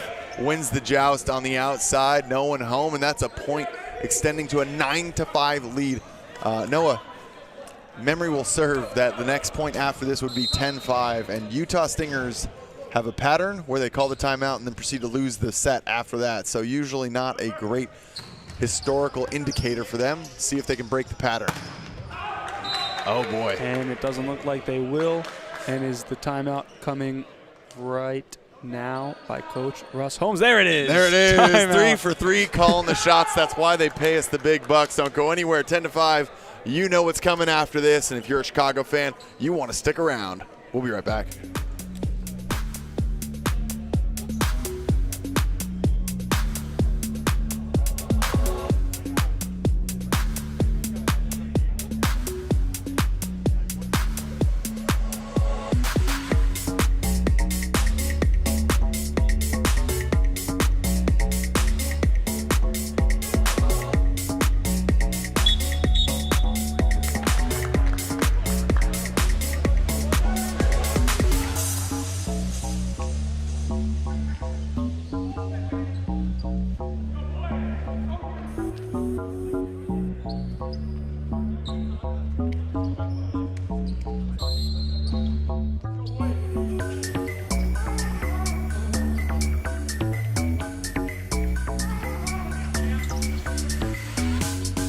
Outside off the hands. That's going to be a nice point for Sam Coburn there.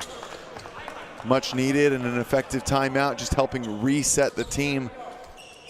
They seem to really refocus quite well out of the set number 2 break. They kind of answered back to what was a bit of a haymaker thrown at them. Can they do it now? Kind of replicate that same recentering after that timeout from Coach Russ Holmes. To keep missing serves like that, it's going to be impossible, Nick. Creating well, they're trailing by what now, 5 points again. That's hard to crawl back from. No, I have to say I really enjoy Prosser, myself, and Ira have a good time powwowing during certain matches on how much we really hate seeing missed serves. But now getting you in on the action with it just makes it special. I'm glad we can bond over that. Back into the action, tip over the top. Matos makes a heroic effort. Recycled Blair off the floor. Step, close, hammer the ball. Dug out of middle back. Romero chips this one down, and too much for Barajas there. Nicely handled. Utah Stingers with some gritty response there. Now please, please hit this first serve in. Give yourselves a chance to answer back, earn a true point, earn a real one, and start to close up this lead. And I appreciate, the aggression, but Nick, I agree with you completely with that serve conversation. With a jump serve, maybe, yes, you want to get them out of system, and it's okay to rip it sometimes as that is blocked and then dug with the foot, but a double called on Venegas because he contacted it as he kicked it. So it hit him in the hip, into the net, and then there was the kick dig. We've seen that one 2 or 3 times today, actually pretty rare to see. However, when you hit the ball that hard, sometimes it just absolutely erupts off the hands of the block. Rohina going once again. Hank Payne maybe not with a perfect set. Wow, they really tried to force that one to Josh Blair. I don't hate the idea. They were pretty close, and I would argue that Blair was just kind of 80% mentally there for that. He was like, I'll run the route, but I don't think it's going to get to me. If he was up, I think he could have hit that ball. And I agree with you completely, and I think with Blair, you just have to error high. That one caught him a little bit low, and he's maybe not the best at maneuvering when it's below him, but up top, he can go get there. Well, there he is at his very best. Tell the people what they want to hear, Noah. Sound like a bit of a mind reader over here as a 2-point lead redeveloped. No secret at all. Number 24, throw that ball to the ceiling and watch him fly. Man jump high, set high. Then man hit ball hard. Too hard, out back of court. Yep. Pat Paragas now to serve, number 21, product of the UCSB system. He's a gaucho and making his NVA debut and Stingers debut here today. Tight pass. Lopez goes to Joust. Picked up by Molesky. Not really sure. There's some confusion on how many contacts had been used, and a last-second call from Molesky said send it over, which yielded a very shallow ball. Definitely not the one that might have been preferred. And now a timeout called at 12-11. Chicago has very rapidly lost the handle on what was a 5-point lead in a span of 7 repetitions. We'll be right back after this one. Stay tuned to see how this set number 4 unfolds.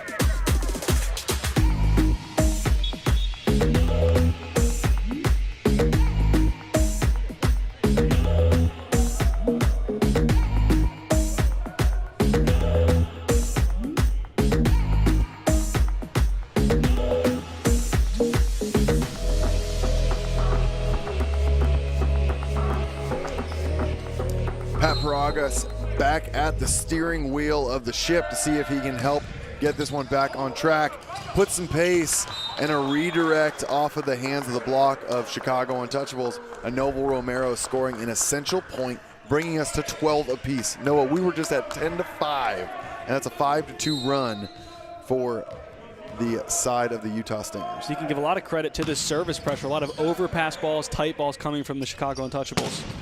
And I can't count it. I don't know what I said, but 7-2 is the proper amount of math.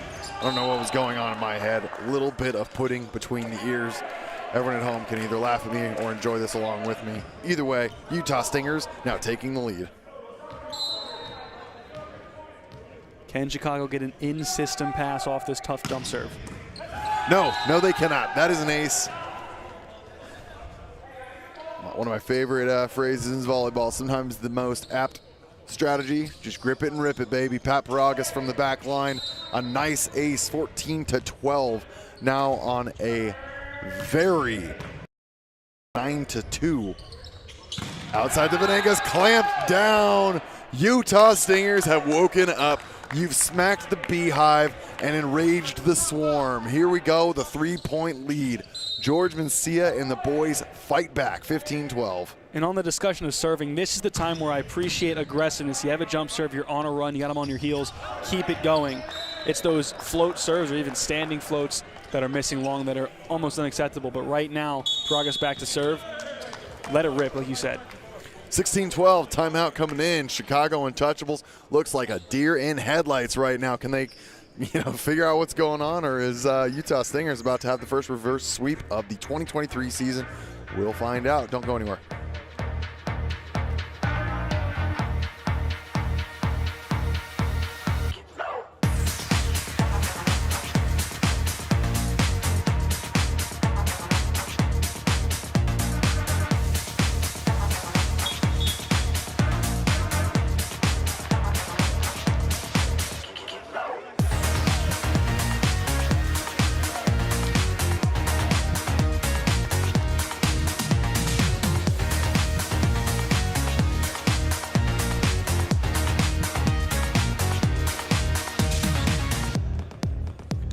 Well, we've said it once and we'll say it again here in set number 4. Coming back to Pat Paragas, still serving and still very much a problem for Chicago Untouchables.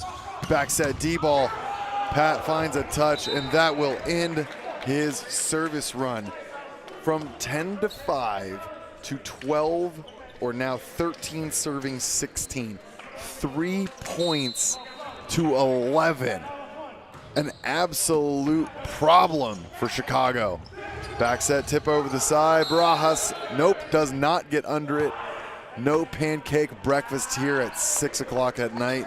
That's going to be a point for the Utah Stingers. And no argument from the Untouchables. He knows he didn't get under there either. He didn't get under that one. Again, don't distract from your team kind of getting right back on top either.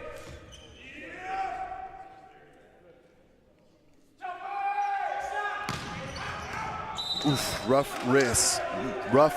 Wow. The day is wearing.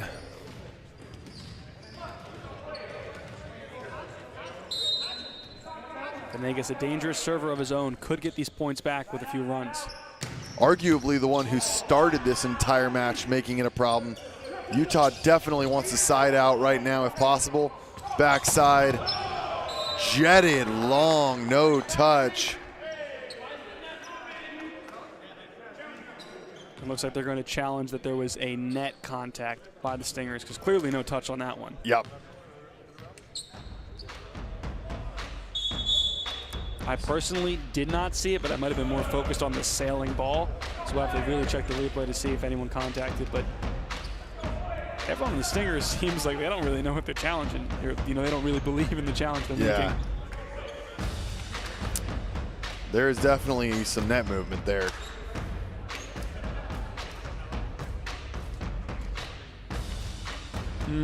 Maybe by Zebra with that late push in the middle. It also could be coming down. Oh, are they looking at, I can't tell. Are we looking at a touch? Because that's over the top of the block. Looking at a net touch, I think, off the forearm. I know, but you got to call your shot. So the question is here, and maybe we'll hear more from Haley. Are they challenging the touch or the net? Because that makes all the world of difference. Well, either way, it wasn't the correct challenge. Well, there's a missed opportunity. I think that the net call would have yielded them a better result than going after that touch. It's very rare a ball that hits a touch, gets out the back of the court with no spin, and you could hear the missed contact on that one. So not sure I agree with that approach, but play will resume all the same. Grant Molesky blocked back.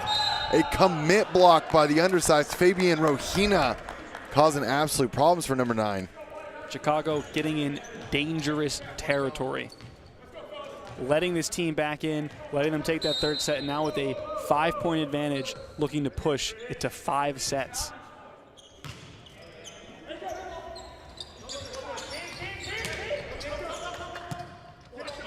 Help called out of system, swing. Sam Coburn putting a little bit extra on that one as he sends it careening off into the stands.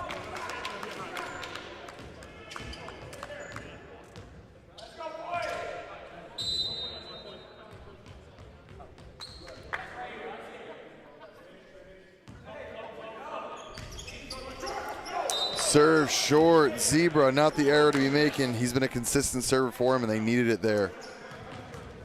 And Chicago, I mean, a lot of new and more consistent talent on the floor, but this is giving me, you know, reminiscence of Chicago of old, being in highly contested matches, but not being able to close the door and finish the job.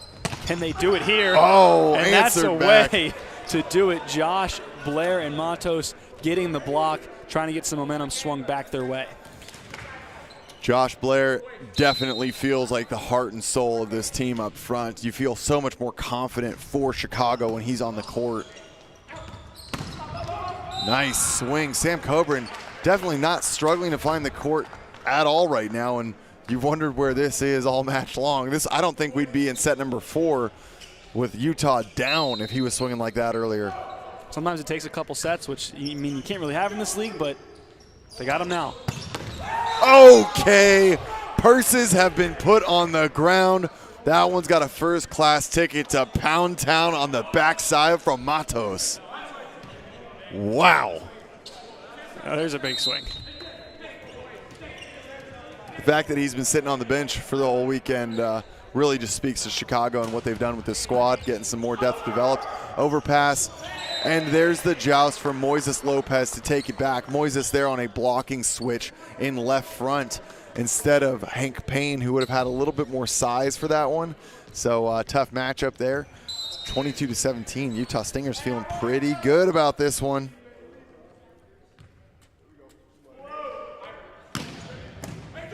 Venegas, perfect pass. Josh Blair throws it down, but soft block help out on the blocker there.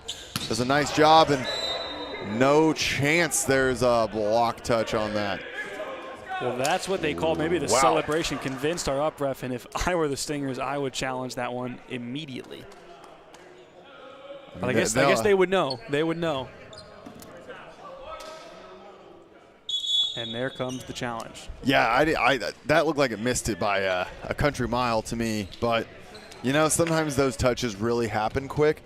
But, again, I've talked about this. This is one of those challenges. You don't challenge it unless you know you didn't touch it. So either someone has really made a mistake on the side of the Stingers, or this is an absolute gimme of a challenge.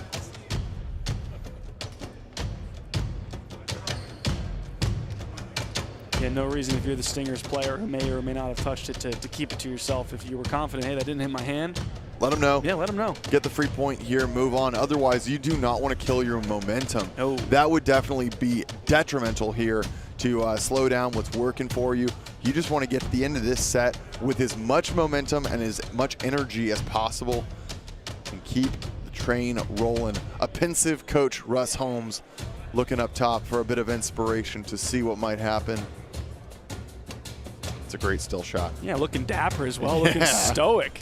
That's what a couple of Olympic runs will do for you. You look that good.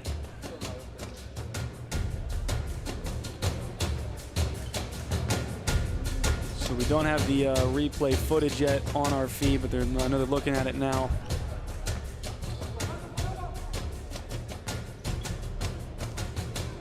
Feels so dramatic. All these new, high-resolution headshots. Everyone waiting with bated breath and anticipation. And the final vote is Ira is off the island. Next time on NVA's Survivor. All right.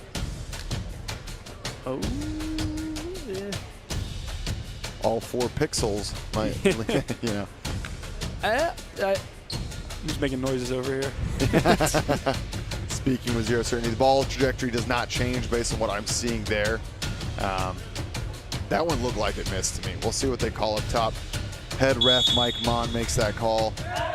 And it stands. They saw enough to confirm it was a touch or not enough to overturn it. George Mencia says, all right, we move on. Still- Hard to tell with Mincy. He's not going to argue it either way. He's done enough that he's like, if you've made the call, I'm not going to sit here and argue it. I'm going to get us right back on track. Maybe they were just hoping to sneak a point. I don't think that was the case. But, again, irrefutable evidence is the name of the game. So that one is irrefutably out of bounds up into the stands. And that's going to bring us to 23-18 Utah Stingers, putting Chicago Untouchables with their back against the wall before they have to stave off a 5th set reverse sweep. Stingers knocking on the door of that reverse sweep.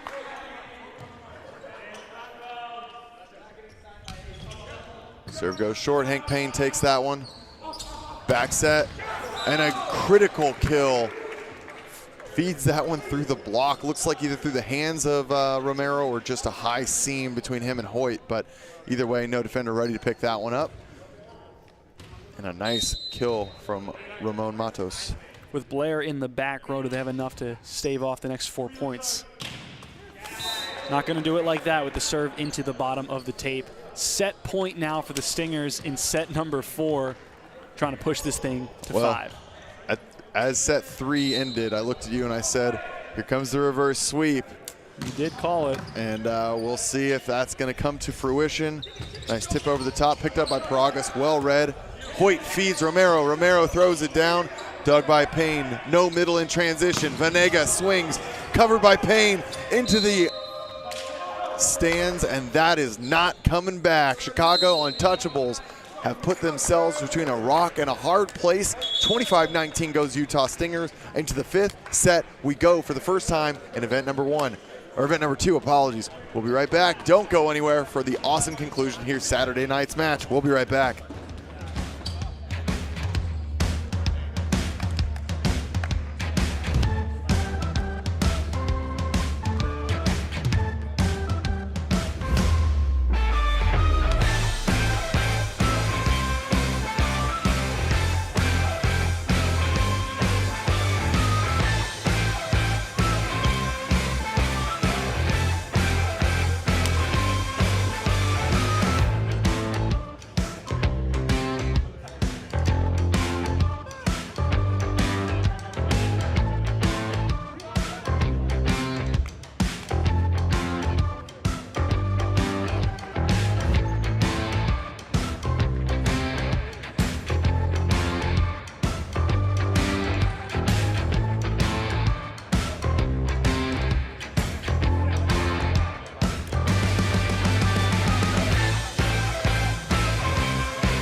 Well, back into the action, and I'm dying to hear what, those kind of discussions are tough ones. 2 straight sets dropped after an absolute manhandling in set number 2. Chicago Untouchables feels like they might be reeling a little bit here.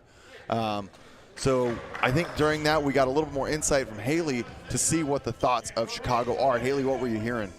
Well, during the captain's circle, Stingers got the first serve, so I went over to the Chicago Untouchables just to see how they were feeling to start off the match. I asked Hank how he was feeling. He said fantastic. He was ready to go out there, hit some balls really hard. He said they were going to clean up their blocking a little bit, and that was mostly what they were going to fix on their defense. But other than that, he said they're going to stay aggressive and get after it. Well, an adjustment in the block would make some sense. We're seeing right now the Utah Stingers outscoring on the blocking side, 27 terminal blocks to 15. They have won a set here today alone with their blocking moves, and that speaks to just how disciplined they are, regardless of some of the attacking errors they might have experienced. Absolutely. Taking over the game from the blocking side, but I do like to hear that from Hank Payne, whether it's true confidence or maybe almost false confidence to sort of put yourself in the right mindset to say, oh no, we're fine, we'll take care of things, knowing that they're the inexperienced team when it comes to a game like this compared to the Stingers. Venegas, definitely a guy that you're looking to help lead the team, and happy to take that little thumb down, drop it down his shoulder. Attacking zone 5, JJ Rosa not able to find the dig. 2-1 Chicago.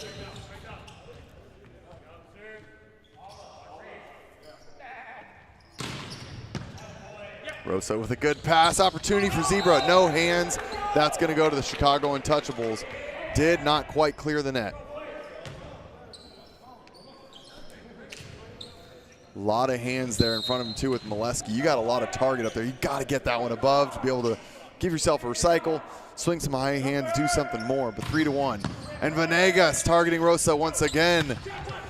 And that one's going to drop in. Cobrine getting blocked down. Well, Haley, your little bit of insight ringing very true there. We see the block cleaned up for the Chicago Untouchables. See if we can't get a little bit more how this is going to develop here. Quick timeout, 4-1. We'll be right back.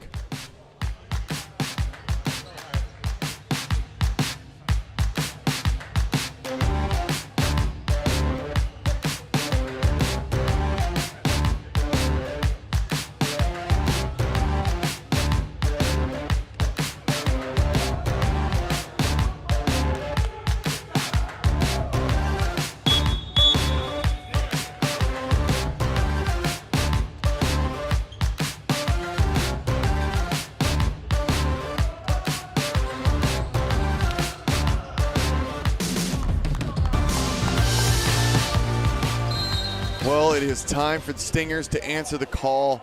This service pressure has been an issue all night long. But there's the pass, an opportunity. And there it is, Coburn able to shut that one down. A little bit of a miscue on the block there, not quite getting out far enough on the pin for Matos, and a welcome side out. Well done by Romero. That was a heck of a serve he battled with brilliantly. Heck of a pass, and that 4-1 timeout, maybe the 15-point set version of the 10-5 timeout. I'm sure there's a ratio that would agree. Matos tries to find that one, but it's outside the pin, and that's going to be a point for the Stingers. Glad to see Zebra back hitting his serve consistently. You know, that's where he's the guy out of all people. Don't need him to get too cheeky. Give your guys a chance to play. Let them get after it. Quick set, aired out. Dug by Romero. High ball tight. This is going to be a 50-50 and a wipe from Sam Coburn. Gets that one to go his way. Now tied at 4. That's where you see a lot of times at that high level of play, you'll see tighter sets from the out of system. Let your hitter really dictate the pace. Accelerate it, challenge high hands, or wipe off a block. Well done by Coburn. I said the majority of those 50-50 balls over the net have been won by the Stingers. Oh, definitely. And now there's a nice swing. Ramon Matos out of the right side. Curls that one into 6. And Matos has done a fantastic job, but you have to ask yourself, with Kohut were in this game, do things go differently if his shoulder stays healthy? Do they take things away in 3 or 4 sets? It's an absolute different presence on the court. He certainly is, but there it is. George Mencia, steady as he goes, forces that one through the double block of Blair and Payne. Tied up 5-5. This one's going to be a battle all the way through. Float down the line, good take by Payne. Blair, oh my goodness, you're getting the full price of ticket admission here. That was at the top of the pin, and he went well over the top of that block. Fabian Rohini, good try, bud, commit block, but you weren't even close. I don't know how often you're going to see Mencia get nutmegged, but he just got it right there. Float serve goes to Coburn. All the way out, bangs that one down the line. Miscommunication on blocking, you know, responsibilities there, and you see a baseline view. It's a little different. The technical view there gives you a great visibility into exactly what that middle back defender sees and why sometimes they feel like they are left out to dry. And the Coburn has woken up, I should say. He certainly has. Well, but, and right as I say that, maybe 1 cup of coffee too many. Putting a little extra juice on that one now, 7-6. And we're going to see a serving sub, blocking sub during this rotation for Payne. Saw it last time. Unfortunately, Payne barely got that one over the net when he served it short. So keep this one in. Let your boys play this point out. That's the name of the game. Step 1 before step 2. Complete. Yes. And Coburn swings back. Oh, was that Rohina? That looked like Rohina out of the middle. Gotcha. Sorry over about the that. top of Josh Blair in the middle, a little bit late on his block. A little bit of equipment setting a screen on me there. Fabian Rohina, 7s apiece. First 1 to 8 means a side switch. You always want to get that on your own terms. Taken by Payne to Josh Blair, and there it is. Back-to-back detonations out of the middle. If you think you know how to score points effectively, think again. Josh Blair is putting the league on notice. Number 24 is a menace. And that's got to be the strategy, right? Don't overthink it. If the pass is good enough, set it high and let Josh Blair go to work. It's an absolute cheat code. This is the biggest mismatch in this matchup right here. I talked about it this morning. Chicago, they've got the middles. Stingers, they've got the pins. So what do? You set your strong point. Josh Blair is the answer. Is he front row? Great, set him. Okay, fine. Is Grant Molesky front row? Great, set him. Don't overthink the beautiful game. Josh Blair gets ice a little bit on that service swap. 8 apiece as Pat Paragas now heads back to serve. And how do the Untouchables respond with a Josh Blair-less lineup? Nice pass. Backside, deep swing, easy dig for Rosa. George Mencia tries to reset that one, but not able to put up a recoverable ball. Once again, Chicago Untouchables. A nicely formed block, taking care of the out of system just like they need it to. Put your float serves in, boys. That's gotta go. You cannot make those mistakes. 9-9. Utah Stingers breathe a sigh of relief as they catch that one. It's an inexcusable miss right there.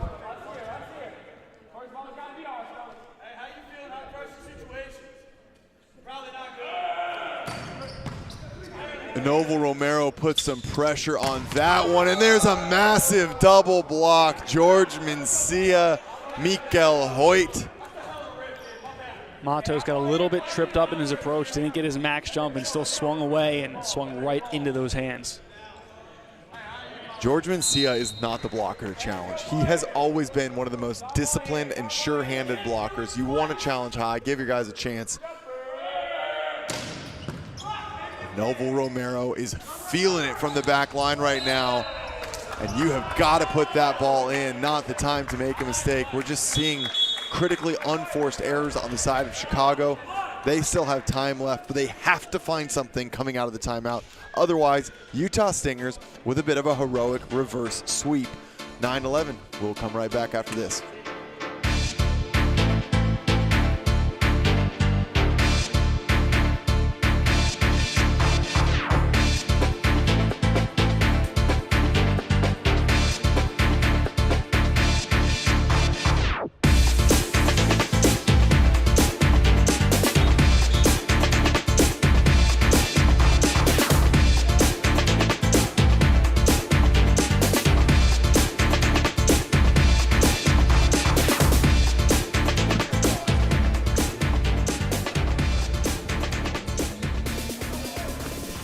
Noah, this is absolutely the worst possible situation for Chicago. They thought they had a massive win in the bag come in, what we thought was going to be one of the toughest matches of the evening. And now Utah Stingers on the precipice of a reverse sweep, but a nice bit of offensive work there from number 5 before the book is finished. And just to toot my own horn in two different little ways here. For the Stingers, this is why you put Mencia back in the game to give yourself a chance. And for Chicago, this is why you don't let the third set slip away. Don't even give them a moment to get back in the game, because they could do this right on you and take the whole thing. Absolutely right. There it is, Cobran. That's what we're expecting to see. And it was something to give you a little call back there. We kind of talked about that last set with the Founders. When they made a switch and they pulled Piotr Namiotko out, I was sitting on the sideline very questioning, like, this is not the time for playing time. This is where you get your win, get your 3 points, get off the court. You know, I really think that teams need to be a little bit more respectful, that you've got to earn your win fast. That's a nice point to Molesky, though, in the middle. And it looks like we had an incorrect score marker on our scoreboard. Okay, cool. Thank you. 12. It's 11 serving 12 right now. It should be 11 serving 12. Yeah, the score is incorrect at the moment. So we'll try at least and get in that stadium. fixed. Yeah, there we go. Tip over the top, picked up. Venegas takes second ball. Missed connection, untimely as ever. The hitting errors compounding right now. Uncharacteristic too, because I felt like the pins have been fairly consistent from the side of Chicago, not making those kind of hitting errors, and 3 already to set. Well, and they have, and that's where experience and winning pedigree comes in handy. This is when the game matters most, and it really doesn't matter what you do the first 4 sets. When it's 11-12, can you hit in the court? Can you be terminal? All right, well, that's going to be another timeout called inside of Chicago Untouchables. 13 serving 11. We'll be right back. The conclusion is upon us. We'll be right there.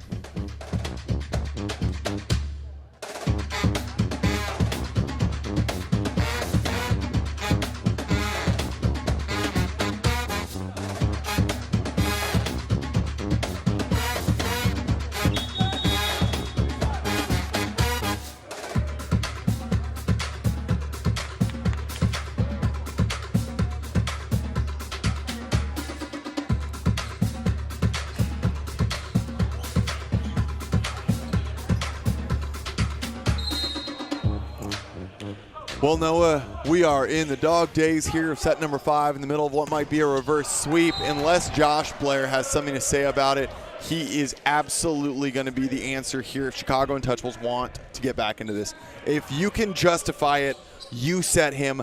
every single ball, and as far as I'm concerned, anything else is considered a bad set. I agree. A 1, 2, 3, 4, 5 ball in the middle, whatever you need to do, get it to him and let him make a play. Big swing. Venegas not able to slow that one down. Too much heat, and now 2 opportunities for the Utah Stingers to bring this one home and finish it out at 15-12. Sam Coburn has a ton of heat, and right now I think you give him the green light. See if you can just end this right here, right now. 2-point buffer, game on the line, match on the line, let him rip. Leaves it short. Worst possible case for the Stingers, but at the same time, I would rather see that kind of pressure. They've been passing very well. Just right back into it, side out, game's over. Especially with Hank Payne following up. There's the pass to the outside. Romero off high hands. Payne takes one. Moises sets to Blair. Blair off the hands, picked up. Paragas, free ball coming, another opportunity. You've got to run Blair, backside, swinging. I said it once, I'll say it again. Anyone but Josh Blair is a fatal mistake. That is absolutely critical. You cannot make that mistake, and you pay for it instead. Reverse sweep complete, and Chicago's going to remember that one on a long trip home. We talked about it for the entire end of this match, right? If Blair's in front row the way he was playing today, if you can get it there based on the pass, you have to set him. That was a good enough pass. He was spaced out. He didn't get a kill on his last attempt, but it was kept in play, went back to the Chicago side. You have to stick with the hot hand.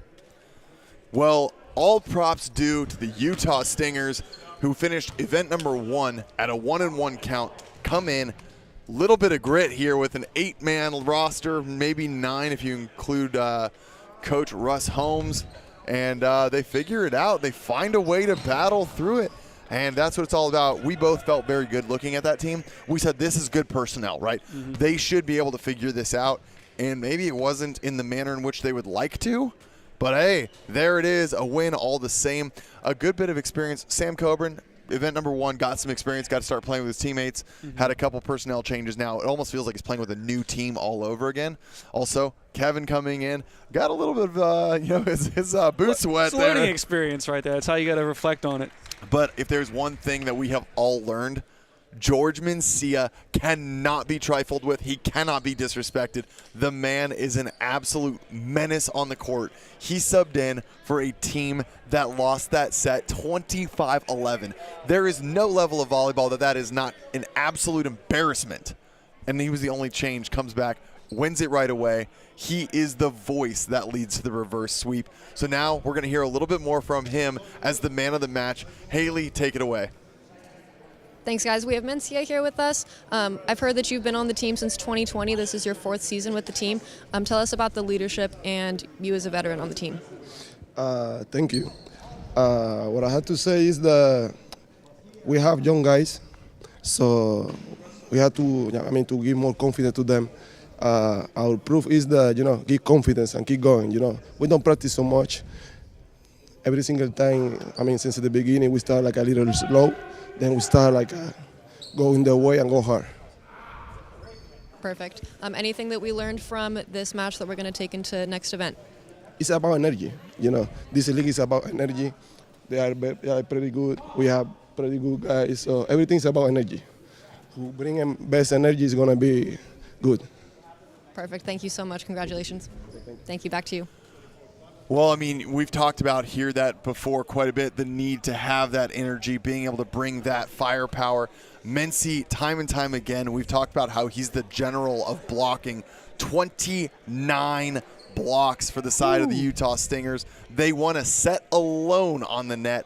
Absolutely just impressive stat line. So that's any final thoughts on that one there? Just that Mencey's the difference maker, right? You lose that set embarrassingly, and part of it's coaching. I'm sure part of that was pride. Seeing his team lose like that, he said, we're not going to go down that way. Get me on this court. And someone like that with that pedigree, that experience, that knowledge is almost calming. You feel like it's going to be okay, right? We're going to be in this fight. We're going to have a chance when someone like Mencey's on the court. And that was the difference maker, along with the change in the block. And obviously he sets it over there on that right side pin.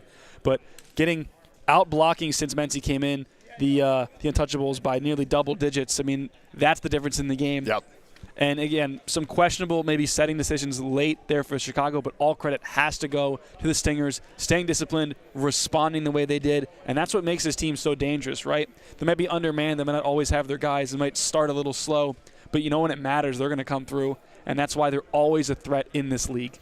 Absolutely, and that's going to be a very dramatic end to a lot of fun here on the second day. We're going to be right back into action tomorrow at 9 a.m. We've got matches for you. 4 matches tomorrow at 9, noon, 3, and 6 on that standard 3-hour rotation Pacific Standard Time. Same place, NBA USA on YouTube. Check us out on all social medias. We're all over TikTok, Instagram, all the fun places you want to see. Check out the NBA USA shop at nvausa.com. This is Noah Chast. I'm Nick England from the rest of our broadcast crew. We've had Haley Henderson and Ira Thor all day long. We'll see you tomorrow.